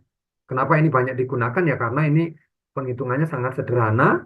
Ya, berapa nilai investasi yang dikeluarkan, perkiraan aliran kas masuk atau profitnya di dalam 1 tahun itu berapa, ya. Kemudian apa namanya berapa durasinya, investasinya 6 tahun misalnya begitu. Nah, maka kalau ternyata ini dimasukkan dalam perumusannya lebih pendek dari 6 tahun, maka ini adalah layak untuk berinvestasi. Oke, ini untuk PP ya, payback period. Sekali lagi PP ini yang paling mudah digunakan. Jadi kalau Anda mau berinvest dalam UMKM misalnya yang kecil-kecil dulu, UMKM, maka yang perlu Anda perhatikan uh, adalah aliran kasnya ya, aliran kasnya atau profitnya, aliran kas masuknya. Investasi Anda nilainya berapa, kira-kira aliran kas masuk per tahunnya itu berapa. Jadi nanti bisa Anda prediksi ini layak atau tidak, begitu. Oke, contoh perhitungan payback period manakala ini ya perubahan tiap tahunnya itu tidak sama. Kalau ini tadi yang sama ya, Nah, kalau yang ini tadi adalah sama. Ya. Kalau yang ini adalah prositnya, aliran kasnya tidak sama ya, aliran kasnya tidak sama. Ntar, ini perhatikan kalau di sini sama, ya, sama sepenuhnya. Di sini dianggap 40 juta terus per tahun.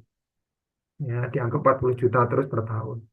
Nah, yang berikutnya ini manakala aliran kas masuknya tiap tahun itu tidak sama atau mengalami perubahan. Mengalami perubahan itu mungkin bisa menurun, mungkin bisa naik. Atau ya tetap sama ya, artinya maksudnya tetap tidak sama. Kalau tadi tetap sama, kalau ini tetap tidak sama. Artinya tidak ada kesamaan dari tahun ke tahun. Nah, ini Anda bisa menggunakan rumus Excel, lebih gampangnya manual juga boleh ya, seperti ini. Perhatikan di sini. Nah, di sini proyek B tadi 100 ya, 120 juta masih sama begitu ya ini. Kemudian di tahun pertama ini 50 juta, tahun kedua juga masih sama. Ternyata di tahun ketiga mengalami penurunan 40 juta, di tahun keempat juga sama, mengalami penurunan. Tahun kelima mengalami penurunan dari tahun keempat, tahun keenam masih sama begitu. Nah, kalau seperti ini tentunya cara penghitungannya juga ada perbedaan. Nah, maka Anda bisa menggunakan alat bantu atau media bantu software seperti Microsoft Excel dan lain sebagainya. Pak, apakah dihitung manual juga bisa? Tentunya juga bisa. Ya, manual atau tidak, tentunya juga akan bisa. Nah, ini investasi awalnya atau outlay-nya atau initial investment-nya, tadi sudah dikatakan di situ adalah 120 juta.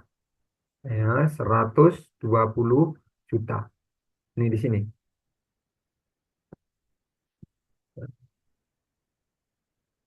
Ini 120 juta karena ini kolomnya saya jadikan satu, maka di sini Anda bisa menganggapnya ini sebagai negatif ya. Nah, artinya ini negatif sebagai pengurang begitu. Nah, Anda perhatikan di sini di aliran kasnya, silahkan Anda tulis di tahun pertama 50, tahun kedua 50, tahun ketiga ada penurunan tadi 40, tahun keempat 30, 20 dan seterusnya. Nah, kemudian bagaimana menghitung kumulatifnya, kumulatif dari aliran kasnya? Anda perhatikan di sini. Ini kalau menggunakan sel di Excel ya, sel itu berarti ini, kalau sel di Excel itu C3, ini berarti ini kolom C, ya, kolom C3 itu barisnya, begitu ya. Ini maksudnya itu C3 itu adalah ini, kolom C baris ketiga, begitu ya, kolom C baris ketiga, berarti yang 120 ini. Nah, kemudian di bawahnya, ini, ya, kolom C3-nya itu dimasukkan di sini tadi. Artinya kumulatif awalnya di sini aliran kasnya ini ya sama dengan aliran kas awal. Artinya 120 di sini juga sama dengan 120 kalau menggunakan Excel. Kalau tidak menggunakan Excel ya tinggal ditulis biasa aja 120 juga. Sama, inisial investmentnya sama di sini. Antara kolom aliran kas dan kumulatif aliran kasnya. Nah, kemudian Anda perhatikan, nah dari aliran kas kumulatifnya, karena ini terjadi perubahan, ya terjadi perubahan, maka Anda perhatikan, dari minus 120, Anda tambahkan dengan prosit tahun pertamanya berapa? 50. Maka jadinya adalah minus 70 juta. Jadi ditambahkan. Ini minus ini ditambahkan di sini, jadinya di sini. Begitu juga untuk tahun kedua. Berarti minus 70 juta itu ditambahkan dengan 50 juta. Maka dia akan menjadi minus 20 juta. Jadi kalau Anda pakai Excel tinggal di copy aja sebenarnya, rumusnya tinggal di copy. Tapi kalau manual ya harus dihitung seperti itu. Nih.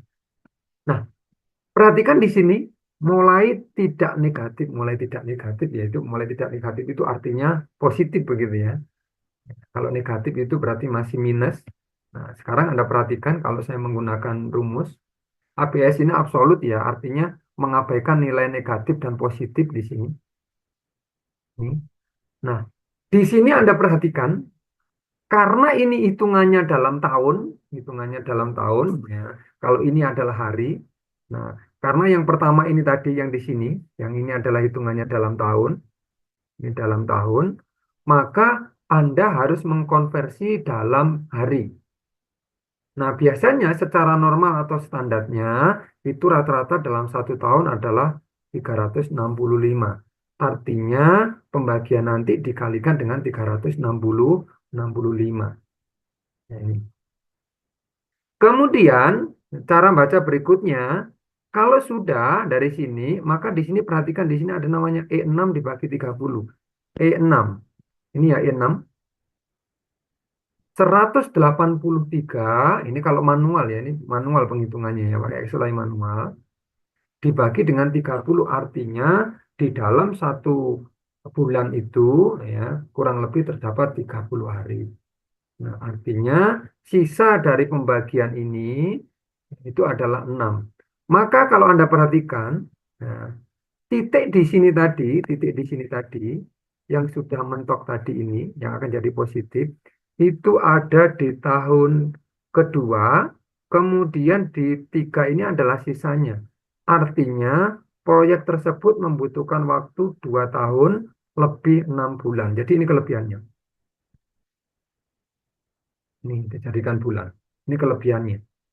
Proyeknya adalah 2 tahun lebih 6 bulan agar investasi itu bisa kembali. Ini cara penghitungannya.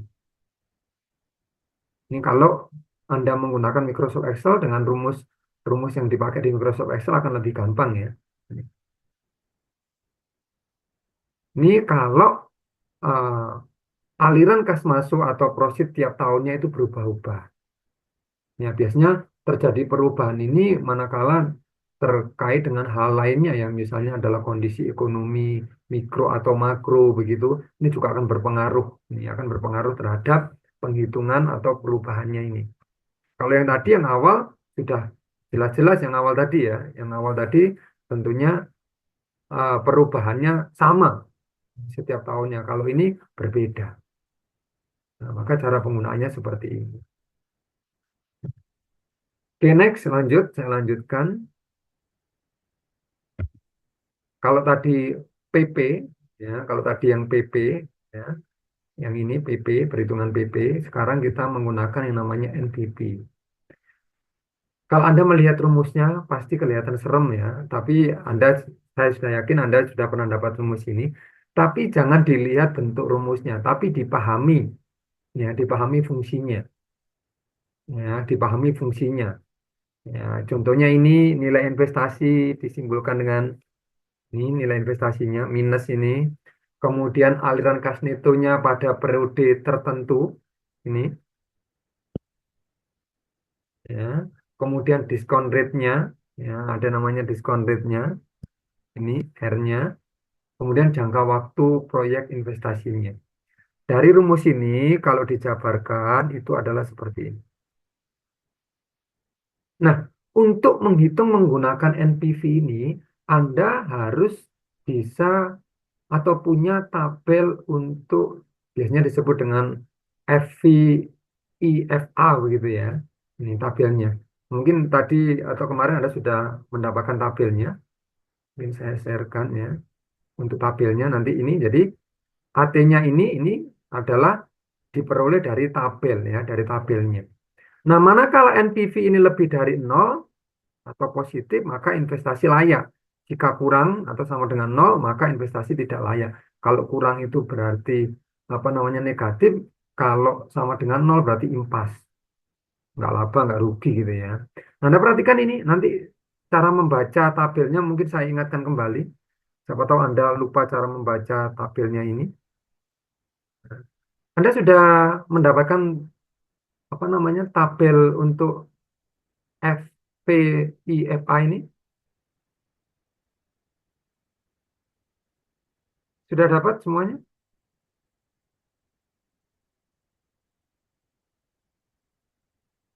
Sudah dapat belum? Belum, Pak. Belum.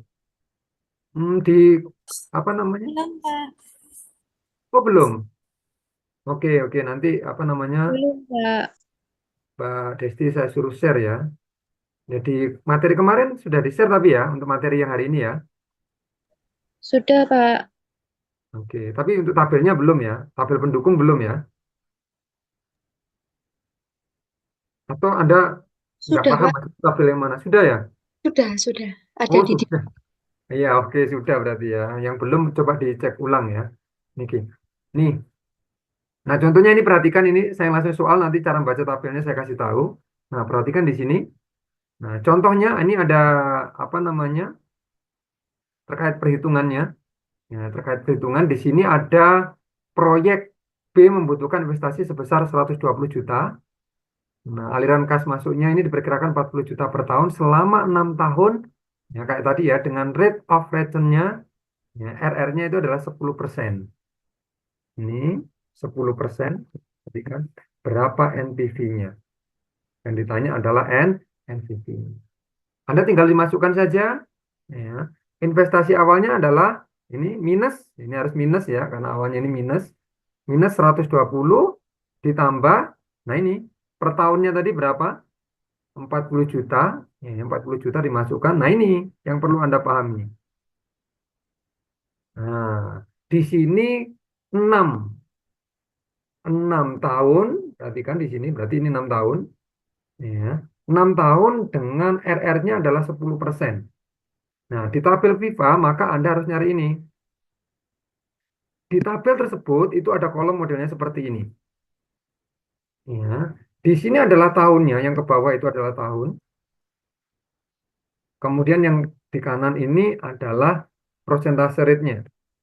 Nah, cara membacanya nanti tinggal ditemukan aja titiknya ini. Oh, misalnya di sini 6, di sini adalah 10%. Maka ditarik di sini. Nilai di sinilah nanti yang akan dimasukkan di sini. Nah, saya bukakan coba tabelnya ini.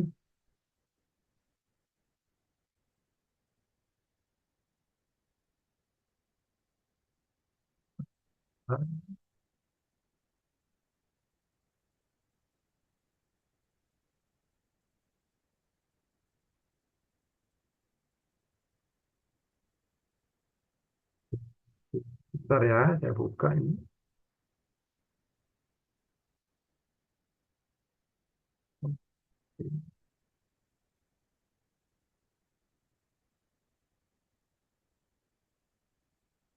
Baik, ini dia. Sudah kelihatan semuanya ini? Sudah, Pak. Oke, ya. Untuk membaca tabelnya, perhatikan di sini. Ya, yang tadi yang dibutuhkan adalah FI. Nah, ini dia berarti ya. Ini. Yang terakhir berarti ya. Present value interest factor for an annuity. Yang ini berarti. Yang terakhir ini. Kelihatan ya di sana ya ini ya. Nah, kemudian di sana Kelihatan, Pak.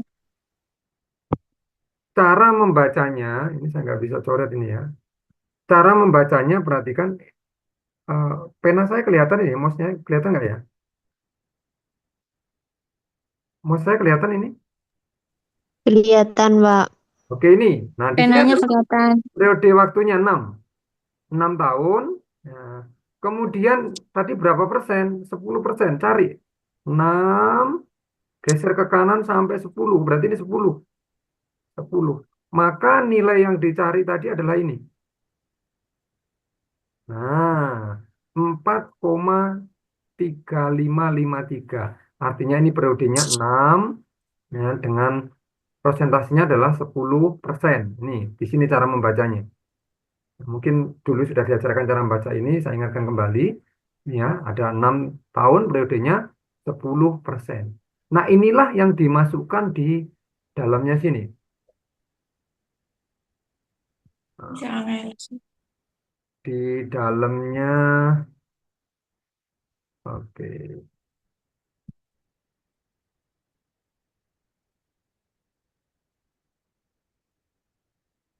Nah, ini tadi. Ini tadi diperoleh dari data tadi ya. Jadi tadi kalau lihat tabelnya itu begini, di sini ada sampai di 10%, kemudian di 1, 2, 3, 4, 5, 6, dan seterusnya, maka ditarik di sini. Nah, nilai inilah yang diambil. Cara membaca tabelnya seperti itu. Nilai inilah yang diambil dimasukkan di sini. Nah, jadi kalau Anda perhatikan rumusnya ini, ya, sebenarnya kelihatan apa namanya? Serem gitu ya, tapi pada kenyataannya enggak ketika sudah dipraktekkan. Jadi nilainya jadinya seperti ini NPV-nya. ini adalah investasi yang dibutuhkan 120, ini minus ya karena di sini minus. Ya, kemudian ditambah 40 itu adalah tadi perkiraan aliran kas masuknya atau profitnya per tahun. Nah, kemudian dikali, ini tadi kan ada dikali ya, dikali dengan 4,3553 ini diperoleh dari mana? Dari tabel tadi, berdasarkan ini, ya, 6 tahun, kemudian prosentasenya adalah 10%. Nah, seperti ini. Artinya, proyek tersebut layak diterima, karena NPV-nya lebih dari 0. Ini NPV-nya nilainya sekian. Artinya, proyek tersebut layak. Nih. Jadi ini tadi rumusnya yang perlu Anda perhatikan.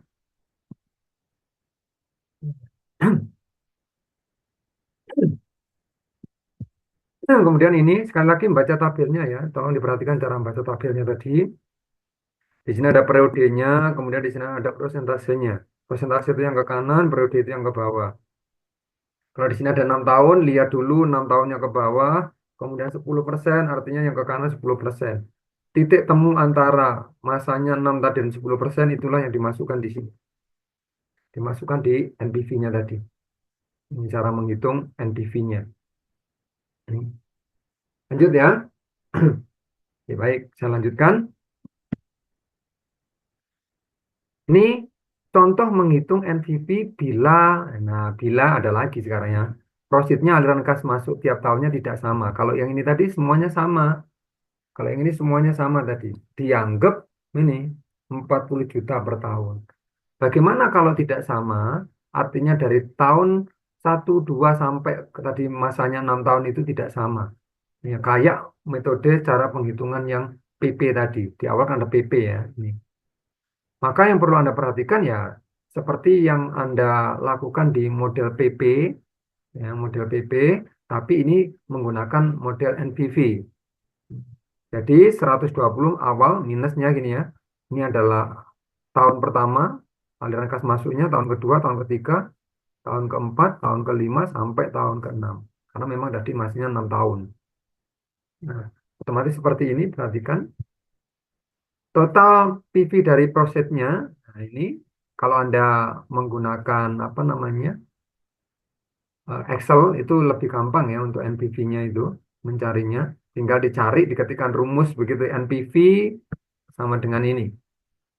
Ini ya, NPV sama dengan ini.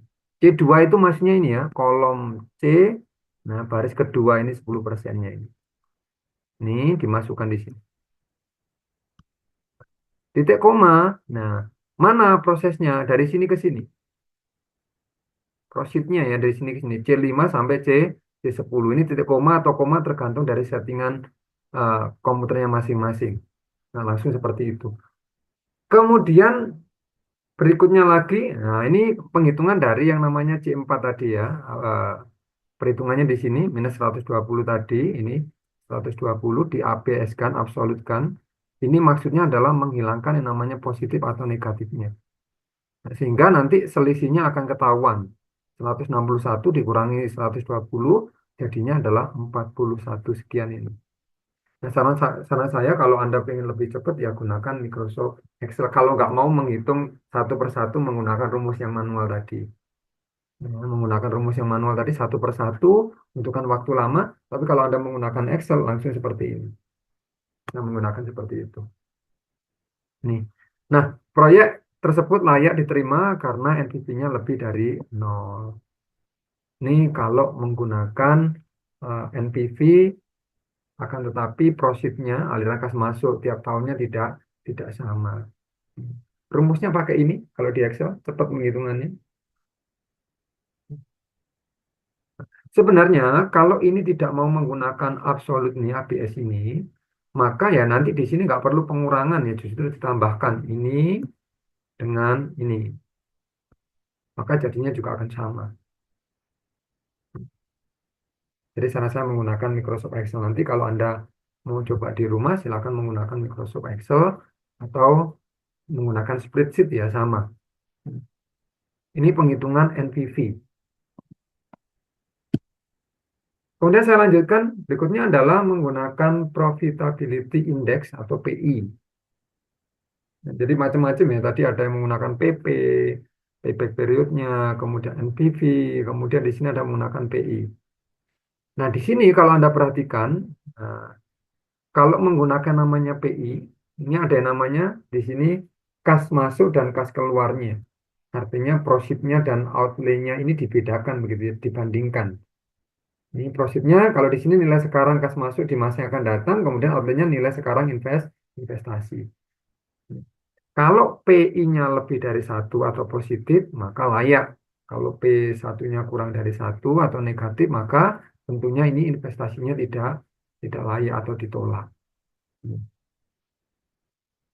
Oke, contoh perhitungannya. Jadi sekaligus langsung saya kasih contohkan. Masih proyek yang sama, misalnya ya. Investasinya 120 juta, profitnya diperkirakan 40 juta per tahun, masih sama dengan tadi. Kemudian apa namanya RR-nya itu 10%, masanya 6 tahun.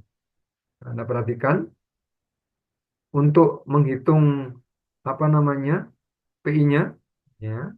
Di sini 174 ini diperoleh dari mana? Nah, Anda perhatikan ini. Di slide page 17 tadi ya, di sebelumnya tadi ada penghitungannya sebenarnya ya. Cara penghitungan yang sebelumnya tadi, NPV-nya tadi, ini 174, 2 sekian, ini. Kemudian dibagi 120 juta. 120 juta itu yang ini. Maka hasilnya adalah 1,45. 1,45. Artinya lebih dari 1, ini layak untuk dijalankan. Nah, ini tadi kaitannya dengan penghitungan NPV ya. Ini nggak perlu saya ulang lagi. Ya, penghitungan NPV itu berarti membaca tabelnya tadi, 6 tahun, kemudian 10%. Nah, tadi penghitungannya.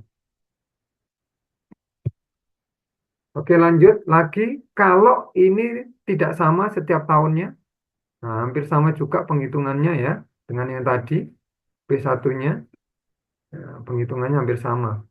Kemudian langsung IRR, semua cat aja, hampir sama semua sebenarnya ya.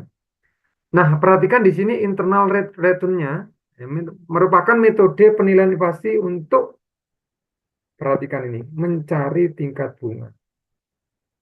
Ya, yang menyamakan nilai sekarang dari aliran kas neto dan investasi.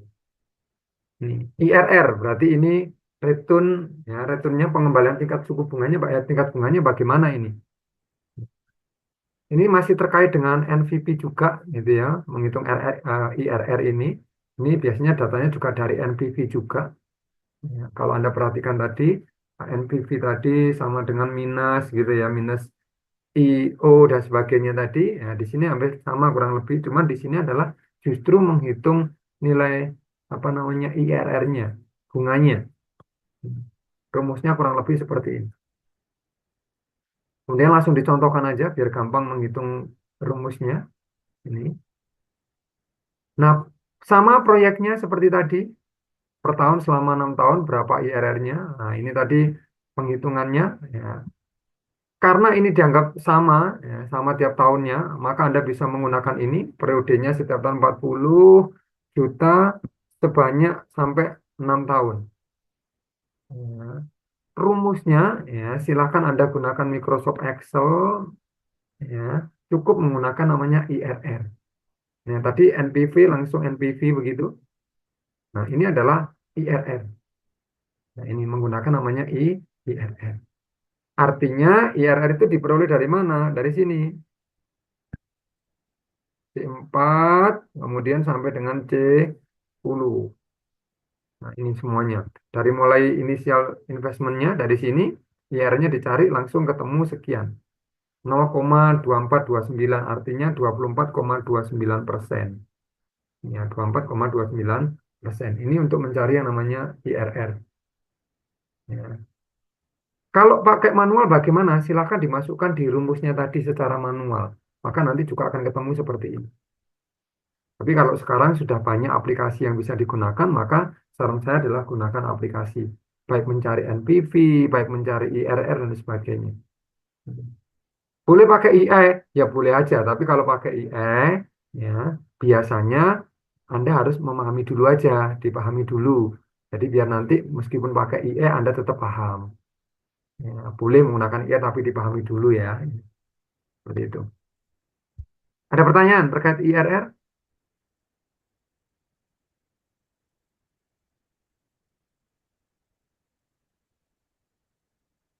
Ada? Kalau ini yang Sementara belum, Pak. Kalau ini justru yang dicari adalah tingkat bunganya ya, ya tingkat bunganya. Kalau PP tadi beda lagi begitu ya. Payback periodnya berdasarkan pengembaliannya berapa nilai rupiahnya kan begitu ya. Kalau di sini uh, tingkatnya berapa persen begitu ya ini. Nah kemudian ini kalau IRR-nya, nah bila IRR-nya ini tidak sama tiap tahunnya, ya, tapi rumusnya juga sama, tinggal Anda aja mengetikkan di sini berapa perubahannya tiap tahunnya. Ini perubahan. Jadi cukup menggunakan IRR langsung dari C4 di sini, dari C4 ini sampai dengan 6. Seperti itu. Ini kalau Anda menggunakan namanya IRR. Nah, 0,2 sekian itu artinya kalau dijadikan bentuk persentase ini tinggal dikalikan 100 ya, 23,50%. Nah, ini kalau dijadikan persentase. Jadi lebih gampang ini ngitungnya. Nah, kalau misalnya sama tinggal ditulis 40 sama semua begitu ya. Kemudian kalau di sini ditulis seperti ini boleh. Atau sebenarnya ini tidak harus begini. Ini misalnya dikalikan aja 60 dikalikan dengan 40 dikalikan dengan 6. Ya, yang di sini tuh boleh Anda menggunakan yang tadi 40 juta dikalikan dengan 6. Kemudian IRR-nya berarti 120 dan ini apa namanya langsung di sini tulis 160 gitu ya. Ya seperti itu. Ini. Kalau yang di sini karena ini berbeda ya harus dituliskan satu persatu tentunya. Di sini harus dituliskan satu persatu perubahannya. Nah, maka tingkat suku bunganya seperti itu. Nah, kalau di apa namanya manajemen keuangan atau investasi portofolio mungkin Anda disuruh melakukan penghitungan secara manual. Kalau di apa namanya studi kelayakan bisnis ini saran saya menggunakan aplikasi ya biar Anda mudah dan cepat dalam penghitungannya. Oke, berikutnya adalah kalau ini tadi adalah terkait dengan namanya IRR, internal rate of return-nya. Kalau di sini berikutnya adalah menggunakan namanya ARR. Berarti ini rata-rata, average rate of return-nya. Ya, kalau tadi internalnya ini adalah rata-ratanya. Perhatikan di sini mengukur tingkat keuntungan. Ya, di sini keuntungannya berdasarkan laba setelah pajak ya, setelah pajak. Artinya setelah pajak, artinya pajaknya dihitung juga. Nah, metode ini tidak menggunakan pendekatan aliran kas masuk atau cash flow-nya ya. Namun pada laba yang disajikan dalam laporan rugi layaknya di akuntansi seperti ini. Nah, rumusnya adalah laba setelah pajak kemudian dibagi rata-rata investasi dikalikan dengan 100%. Dikalikan 100%. Jika ARR yang didapat ternyata lebih besar dari ARR yang diinginkan, ya investasi layak diterima. Kalau ARR yang didapat ternyata kurang dari ARR yang diinginkan, ya otomatis ini apa namanya ditolak. Perhatikan yang di sini. Investasi awal di sini adalah rata-rata. Nah, perbedaannya di situ. Ini artinya rata-rata investasi, kalau di sini investasi awal kalau ARR. Anda perhatikan di sini sama dengan tadi juga. Ini perhatikan pencatatannya. Di sini ada 6 tahun juga periodenya. Perhatikan di sini penghasilannya di sini membutuhkan apa namanya 120 juta. Ya, tunainya adalah 50 juta. Penyusutannya otomatis karena ini 6 tahun maka ya dibagi ya. 120 juta dibagi dengan 6 maka kurang lebih adalah 20 juta. Maka total biayanya tinggal ditambahkan saja 70. Dari 120 dikurangi 70, ini ya. 120 ini dikurangi 70, maka sisanya adalah 50. Ini sebelum pajak. Karena pajaknya adalah 10% tadi, maka tinggal dikalikan 50 kali 10% 5 juta. Sehingga kalau dikurangkan laba setelah pajaknya adalah 45 eh, juta gitu ya. Bila laba tiap tahunnya sama. Nah, perhatikan di sini kalau pendekatan menggunakan initial investmentnya hasilnya 37, sekian. Nah, kalau pendekatan average menggunakan ini. Nah, seperti ini. Ya. Next, lanjut. Oke, lanjut. Nah, penghitungan ARR bila laba tiap tahun tidak sama. Artinya antara tahun ke-1 sampai tahun ke-6 tidak sama kayak tadi ya. Maka penghitungannya sebenarnya tadi ini juga bisa menggunakan Microsoft Excel dengan cepat begitu ya. Nah, di sini juga langsung rata-rata itu adalah average. Ya, rata-ratanya itu adalah average menggunakan rumus average mencari rata-rata. Nah, jadi seperti itu. Di rata-rata itu adalah average. Maka rata-rata laba sebelum pajak dibagi dengan rata-rata investasi sehingga menghasilkan 0,58 artinya 58% AR-nya.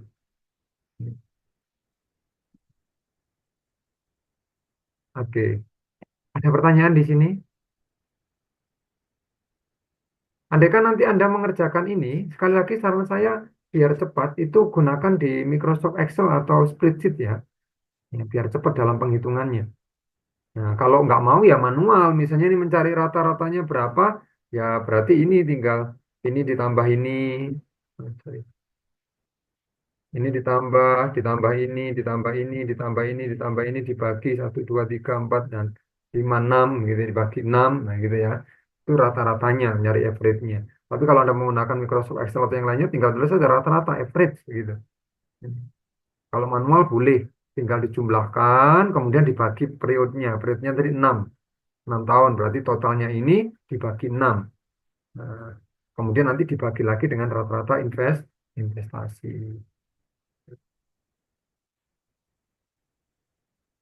Ada yang mau disampaikan atau mau ditanyakan?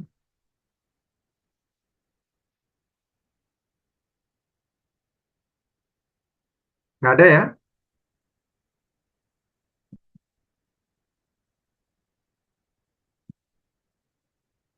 Masih bisa mendengar suara saya? Rekan-rekan semuanya? Bisa, Pak. Oh, bisa ya. Oke. Ada yang mau disampaikan apa enggak ini?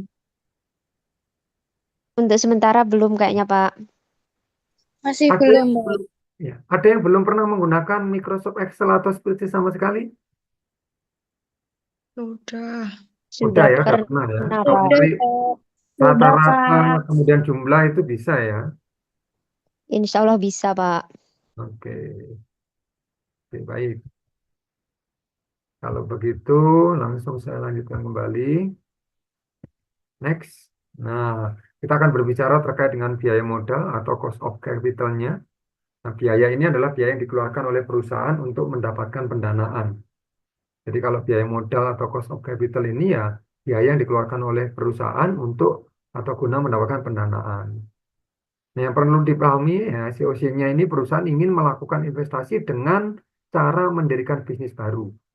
Ya, karena bisa digunakan untuk menentukan nilai biaya secara nyata atau real yang harus ditanggung oleh perusahaan guna mendapatkan modal. Nah, ini. Nah, di sini nanti ya kita akan coba bahas terkait dengan cost of capital ini dari mana saja sebenarnya sumber dana yang bisa diperoleh ketika perusahaan ini mau membuka bisnis baru gitu ya. Cost of capitalnya atau COC-nya ini sangat dibutuhkan sekali oleh perusahaan yang ketika mau mendirikan usaha baru. Nah, cost of capital atau COC ini sumber dananya perhatikan di sini ada dari hutang, kemudian ada dari modal sendiri seperti tadi yang disampaikan.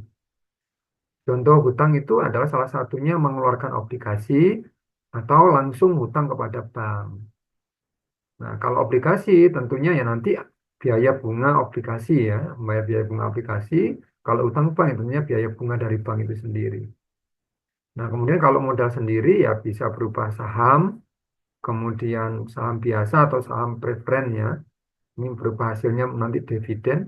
Ini nggak akan kita bahas lebih detail tentang apa itu dividen dan sebagainya, karena berbeda materi tentunya. Kemudian namanya laba ditahan. Ini. Nah, di sini perhatikan di sini ada namanya cost of debt, kemudian di sini adalah cost of equity-nya. Sekali lagi ada dua sumber dana ketika berbicara terkait dengan cost of capital atau COC. Bisa menggunakan modal sendiri atau menggunakan modal hutang. Nah, ini kalau terkait hitung-hitungan biaya obligasi, ini hanya sebagai sampling aja, contoh saja ini. Ya, sebagai sampel ya, sampelnya atau contohnya. Nah, ini perhatikan di sini. PT kita dalam melakukan investasi dananya berasal dari penjualan obligasi. Jadi menjual obligasi itu perusahaannya. Ini obligasi apa tentunya nggak perlu saya jelaskan secara detail ya ini. Nah, ada data-data seperti berikut ini ya. Nilai nominal ya, nilai per lembarnya itu adalah 1 juta. Kemudian bunganya 15% per tahun. Kemudian jangka waktu obligasi 10 tahun. Ya. Kemudian rata-rata pajaknya di angka 20% begitu ya. Rata-rata pajaknya di angka 20%. Nah, yang pertama itu adalah Anda disuruh menghitung cost of debt setelah pajak jika obligasinya dijual.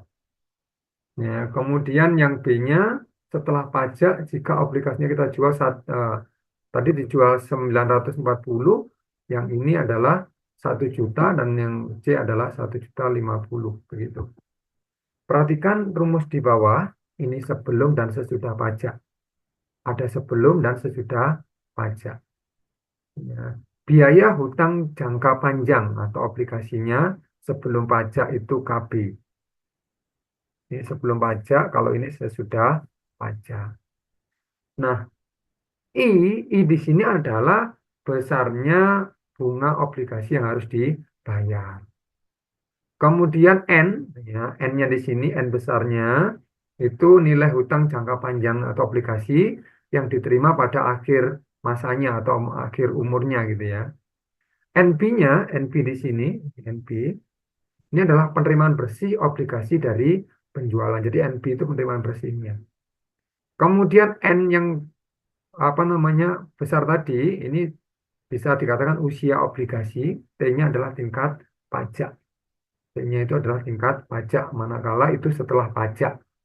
Jadi yang ini adalah setelah pajak. Nah, memang paling gampang penghitungannya Anda bisa menggunakan rumus di Microsoft Excel sesuai dengan rumus ini. Begitu ya.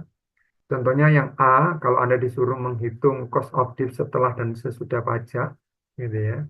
Sesudah dan sebelumnya, gitu ya. Kalau ini before tax, sebelum pajak dan setelahnya, dengan nilai jual sekian, ya maka cukup Anda perhatikan yang namanya ini nanti dimasukkan di dalam rumus-rumus ini, dimasukkan di dalam rumus-rumus tersebut. Ini. Kalau menggunakan Microsoft Excel, maka Anda lebih gampang lagi, tinggal dimasukkan ini. Perhatikan di sini C4-nya, C4 itu nilai nominal per lembarnya ini, perhatikan. Nah, ini dikalikan dengan prosentasenya. Nah, dikalikan dengan nilai prosentasenya ini ya. Ini berarti 1 juta nanti dikalikan dengan prosentasenya. Kemudian ditambah dengan nilai obligasinya ini dikurangi dengan D10-nya. Ya, D10-nya itu berapa yang ditawarkan? Yang ditawarkan adalah 940. Nah, ini contohnya ini ya. Ini contoh KB untuk yang A, perhatikan di sini. C4 dikali C5, berarti C4 itu ini. Dikalikan dengan ini kalau saya hitung-hitung manual ya, berarti begini.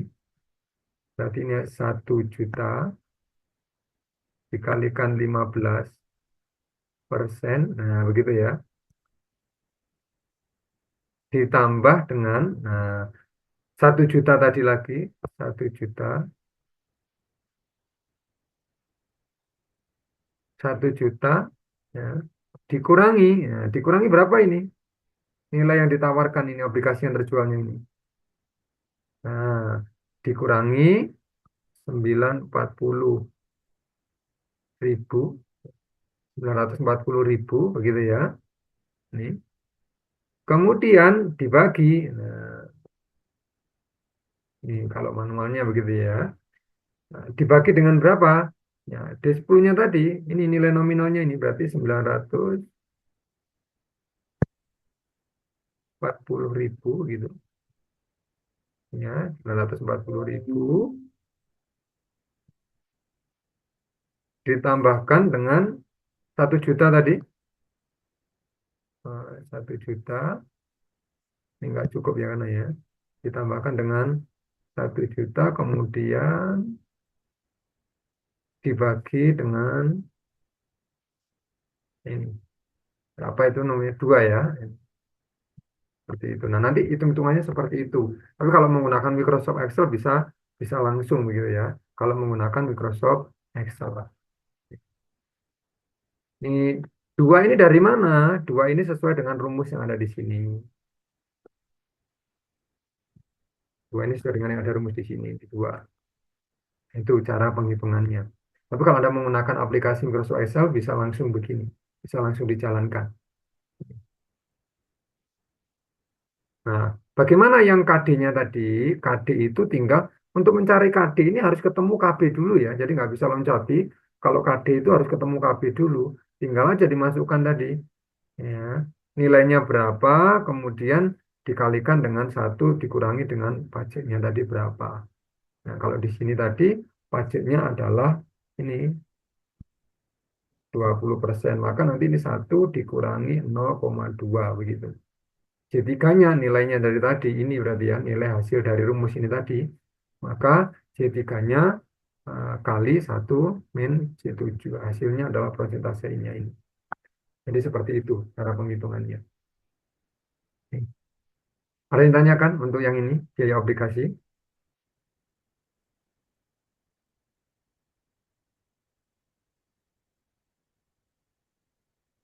Ada yang tanyakan? Nanti kalau Pak, memang yang dua itu dari rumus yang NP plus N per 2 ini ya Pak? yang mana, yang mana? Yang angka duanya yang... Angka 2 ini, dari sini. Oh iya ya. Nah, di situ ketetapan itu. Dibagi 2 itu ketetapan. Ketetapan dari rumusnya. NP plus N dibagi 2. Jadi sini bagi 2 ini. Sebenarnya tinggal dimasuk-masukkan saja ini ya. Dimasuk-masukkan berapa. Eh, dimasuk-masukkan nilainya saja. Nah, ini 1 juta dari mana? Ya, 1 juta itu dari sini nilai per lembarnya ini. Nah, nilai per lembarnya. Nah, nilai obligasi per lembarnya itu berapa?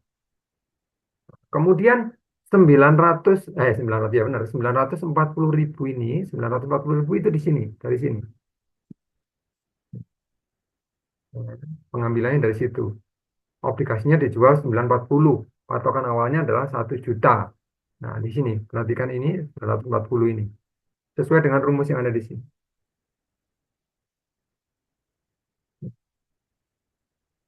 Kalau yang bawahnya ini, yang ini juga sama dari sini. Kalau Anda membaca tampilan layar saya, di sini ada C3, itu berarti ini ya. C3, berarti nanti kolom ketiga ini, baris ketiga ini. Cara bacanya itu nyebutkan kolomnya dulu, baru barisnya. Ini baris ke bawah ini baris, yang ke kanan ini kolom. Nah, di sini C4 itu berarti ini. C4 ini kolom C, baris keempat, berarti yang ini. Nah, yang disorot yang itu, maksudnya gitu. C4 dikali C5. C5 itu berarti C ini, 5 itu ini. Lihat barisnya gini. Jadi membacanya dari kolomnya dulu barisnya. Jadi yang ke kanan ABC, abjad itu kolom, yang ke bawah 1, 2, 3 itu baris. Jadi kalau mau apa namanya membacanya C4, D10 itu mana? Berarti ini kolom D10 mana? Baris 10 di sini. Luruskan aja. Oh, di sini berarti. Nah, cara bacanya begitu. Jadi sebutkan kolomnya dulu baru barisnya. Itu kalau di Microsoft Excel atau spreadsheet begitu ya.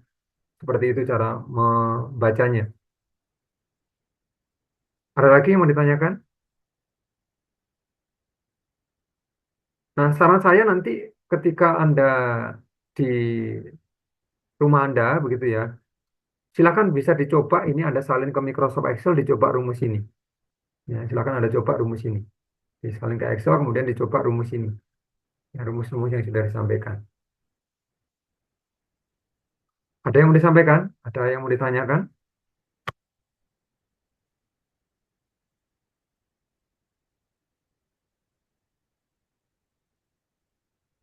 Nggak ada? Belum, Pak. Oke, saya lanjutkan ya. Berikutnya ini biaya utang bank. Ya, biaya utang bank rumusnya Anda perhatikan ini. Ya. Sama dengan tadi sebenarnya, cuman ini ada perbedaan di sini di bunga pinjaman, karena ada namanya bunga pinjaman. Kalau pajaknya masih sama, untuk menghitung cost of debt-nya setelah pajak, maka di sini perhatikan, ya, jawabnya adalah ini 20%. Nah, 20% itu diperoleh dari mana? Perhatikan ini C6. Nah, C6-nya ini berarti sini C6. C6 itu berarti ini, gitu ya, dikalikan 1 - C7. C7 itu berarti yang ini. Nah, jadi 1 dikurangi C7 berarti kalau 20% berarti 0,2. Karena 20% itu sama dengan 0,2. Ya, hasilnya adalah 20%. Nah, seperti ini. Ini biaya utang banknya. Oke, contoh lagi yang berikutnya adalah biaya saham biasa. Kalau berbicara terkait saham ini, nah maka Anda harus juga belajar sedikit rumus ya. Nggak terlalu banyak sebenarnya sedikit rumus, tapi harus memahaminya. Nah, harus memahaminya. Nah, sebenarnya yang namanya rumus itu Anda tidak harus menuliskan seperti ini ya. Kalau Anda belajar, untuk belajar, Anda boleh langsung menuliskannya dengan penjelasannya ini. Misalnya cost of common stock sama dengan dividen yang dibayar, begitu ya. Dibagi harga pasar saham, kemudian ditambah dengan tingkat pertumbuhan dividen itu boleh kalau untuk belajar. Ya. Atau dipisah seperti ini juga boleh. Ya, jadi menuliskan rumusnya ini misalnya ada tulis panjang boleh ya. Cost of common stock misalnya begitu. Sama dengan, nah ini, dividen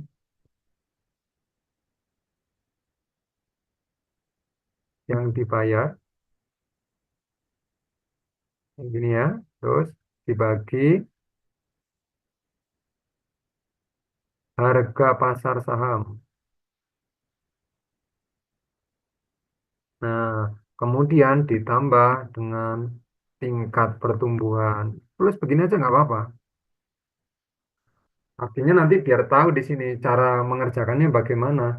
Oh, di sini perhatikan di sini dividen yang dibayar. Anda perhatikan di data yang disajikan, dividen yang dibayar itu mana? Ini datang ini ya, dividen yang akan datang.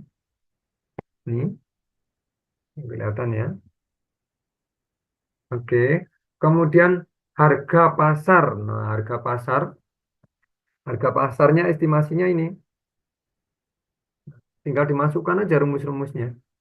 Nah, kemudian ditambah tingkat apa namanya bunganya begitu ya. Berarti B4. Ini kalau saya rumuskan berarti ini sebenarnya ini rumusnya adalah 1.000 dibagi 12.000 kemudian ditambah 5%. Nah, kalau saya tuliskan rumusnya seperti ini sebenarnya. Tinggal dimasukkan aja. Nah, maka kalau dihitung nanti jadinya ini. Ini kalau Anda ingin memasukkan menggunakan rumus ini gitu ya.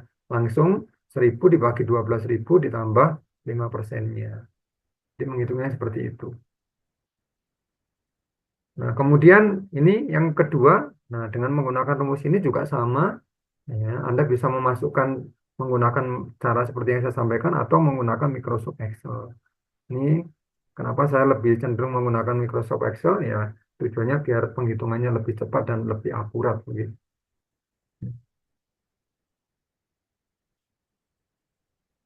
Ada yang mau tanyakan dulu?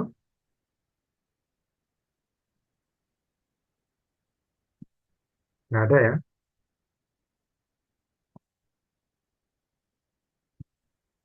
Tidak ada ya? Nah ini sama ya sama semua untuk penghitungan dividen dan sebagainya. Anda bisa apa namanya eh, coba nanti dicoba boleh menggunakan model manual atau Anda bisa menggunakan dengan menggunakan bantuan software seperti Excel dan spreadsheet dan lain sebagainya. Kalau Anda tahu ya, tahu dari rumusnya pasti tinggal dimasukkan saja langsung selesai bisa dikerjakan dengan tepat. Nah, ini seperti ini.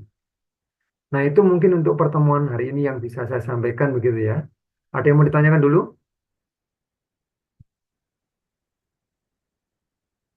Ada? Yang awal-awal tadi mungkin?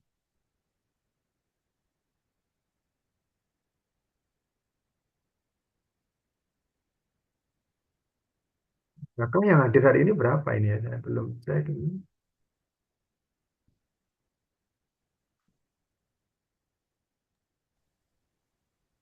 Kalau Oke, lihat di Zoom sih 14, Pak. 14 ya. Oke, 14.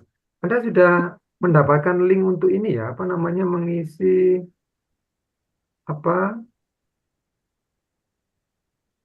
kuesioner ya? Sudah mendapatkan belum ya? Kuesioner apa, Pak? Yang kuesioner sebentar ya, saya cek dulu di sini. Tadi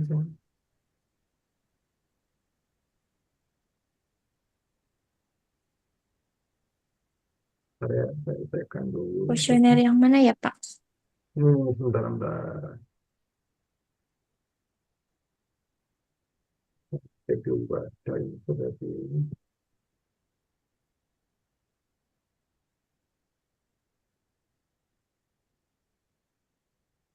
Oh, terkait perkuliahan ya, terkait perkuliahan yang kita jalankan ini sudah. Evaluasi Oh iya, pembelajaran ya, evaluasi. Pak. Iya, betul. Sudah di-share di grup. Oh, sudah di-share di grup ya. Oke, jangan lupa diisi ya. Jangan lupa diisi. Ada yang belum ngisi? Sudah sih, Pak. Sudah ya, oke. Baik, ada yang mau disampaikan dulu?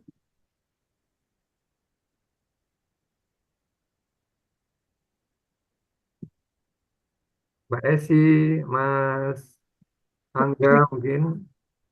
Mas Angga mana ini ya? Kayaknya kok nggak ada nih Mas Angga ya. Putus.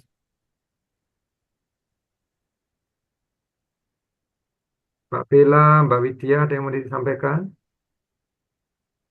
Bisa kalau ada tugas seperti ini, kira-kira mengerjakan? Dicoba dulu, Pak. Ya, coba dulu ya. Oke. Iya. Dari tugas-tugas yang sudah Anda kumpulkan, ya meskipun ada yang menggunakan cara manual, ada yang menggunakan metode yang lainnya, tidak masalah bagi saya. Yang penting, yang pertama adalah kesungguhan Anda di dalam mengerjakan tugas tersebut, begitu ya. Nah, sekali lagi perlu saya sampaikan bahwa di pertemuan selanjutnya nanti adalah pertemuan terakhir, yang nanti sekaligus akan disampaikan juga untuk soal UASnya, karena memang Anda mundur apa namanya, 1 minggu gitu ya. Jadi nanti silakan Anda coba kerjakan soalnya di pertemuan berikutnya.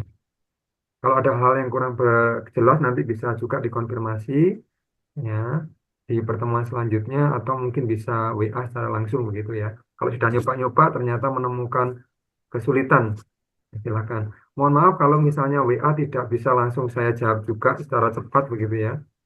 Karena memang apa namanya banyak kegiatan yang saya lakukan. Kemudian kalau malam hari juga kadang istirahat begitu ya. Jadi mohon maaf tidak fast respon ketika ada yang bertanya begitu. Ada yang mau disampaikan? Iya, Pak. Bapak, UASnya jangan susah-susah ya, Pak. Jangan khawatir ya, terkait UAS itu sebenarnya UAS itu hanya sebagai salah satu apa namanya tolak ukur sejauh mana materi yang saya sampaikan itu bisa Anda terima dengan baik sebenarnya begitu ya. Kalau terkait sulit atau tidaknya sebenarnya banyak hal ya, banyak faktor yang akan berpengaruh di sana gitu.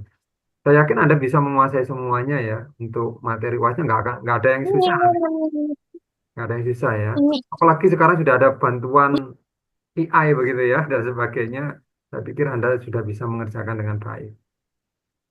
Tuh, ada yang mau disampaikan lagi? Mbak Tiwi, ini bagaimana Mbak Tiwi? Pak, mau tanya Pak, Boleh? untuk tugas yang kemarin itu semuanya sudah mengumpulkan ya, termasuk saya, atau mungkin belum kan terkadang itu kan kayak sudah dikumpulkan tapi ternyata belum masuk gitu. Oh, kalau masalah saya cek semuanya belum belum ini ya, belum saya apa namanya cek satu persatu gitu ya, belum saya cek satu persatu. Karena memang kan batasnya hari ini tadi kan gitu ya. Kemarin, ya batasnya kemarin kalau nggak Kemarin malam, Pak. ya. Karena memang ada yang nyusul juga sepertinya. Ya, ada yang nyusul karena sebelumnya masih kurang lengkap dilengkapi. Jadi belum saya cek untuk satu persatunya. Tapi saya pikir yang sudah mengumpulkan berarti sudah memberikan effort yang luar biasa. Begitu. Jadi jangan khawatir gitu ya. Nanti pasti saya kasih tahu kalau yang belum gitu ya. Saya kasih tahu yang belum mengumpulkan siapa gitu. Oke, ada lagi? Terkait UAS nanti banyak hitung-hitungannya juga apa enggak, Pak? Kalau terkait UAS sebenarnya untuk studi kelayakan bisnis itu lebih banyak ke sebenarnya menganalisa ya, menganalisa. Menganalisa itu ada dua model ya, bisa model kualitatif atau kuantitatif ya. Artinya memang bisa bentuk penalaran ataupun hitung-hitungan. Tapi nanti saya yakin Anda bisa mengerjakan semua kok ya. Materinya tidak jauh-jauh dari yang saya sampaikan selama ini. Nggak banyak-banyak juga, karena saya juga tahu apa namanya, Anda juga harus mengerjakan banyak materi begitu ya. Kalau aman. Yang penting Pak, ada minggu niat depan itu masih mengerjakan. ada materi dari Bapak atau langsung UAS ya Pak minggu depan? Minggu depan ada materi, masih ada tambahan materi. Karena kita kan mundur satu. Oh iya, baik Pak. Yang mundur satu, jadi ada materi. Kemudian baru nanti eh, materi itu nanti kaitannya dengan UAS juga. Kemungkinan iya, kemungkinan tidak begitu. Tapi masih ada tambahan materi. Atau nanti kalau memang masih cukup waktunya, kita coba sedikit ulas kembali dari pertemuan satu sampai pertemuan yang terakhir. Pertemuan hari ini begitu. Jadi diusahakan masuk semua Ya, nanti. Pak. Diusahakan masuk semua. Jangan sampai Baik, ketinggalan. Ya Pak. Pak. Ada lagi yang mau disampaikan?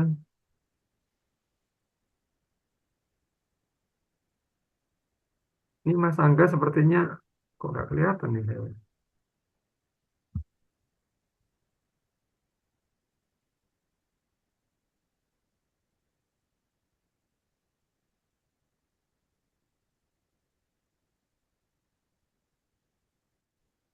Hari ini ada chat sepertinya ya. Oke.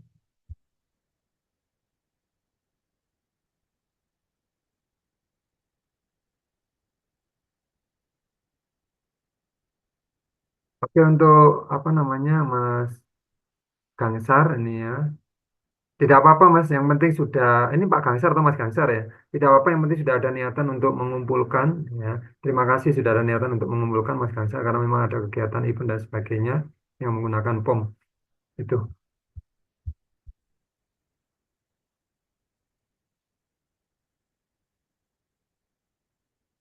Oke, ada lagi yang lain?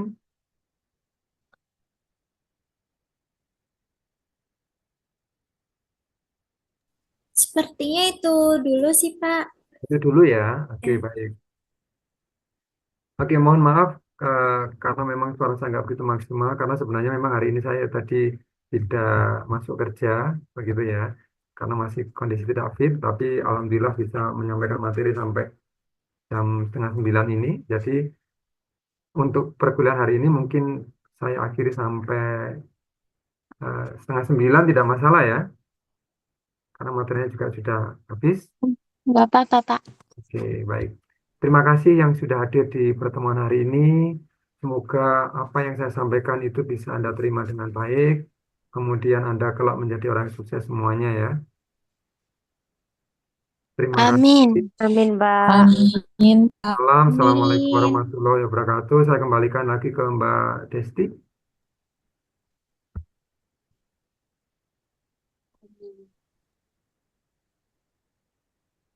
Oke, baik. Sepertinya Mbak Desti ada kendala. Eh, Berarti untuk pertemuan hari ini cukup sampai di sini ya. Terima kasih. Assalamualaikum warahmatullahi wabarakatuh. Ketemu lagi minggu depan. Ya, semoga Waalaikumsalam. semuanya bisa hadir di pertemuan berikutnya. Selamat malam. Assalamualaikum warahmatullahi wabarakatuh. Waalaikumsalam Waalaikumsalam warahmatullahi warahmatullahi wabarakatuh, Pak Heru. wabarakatuh. Semoga lekas Terima sembuh, kasih, Pak. Pak. Oke, sama-sama baik. Oke. Amin.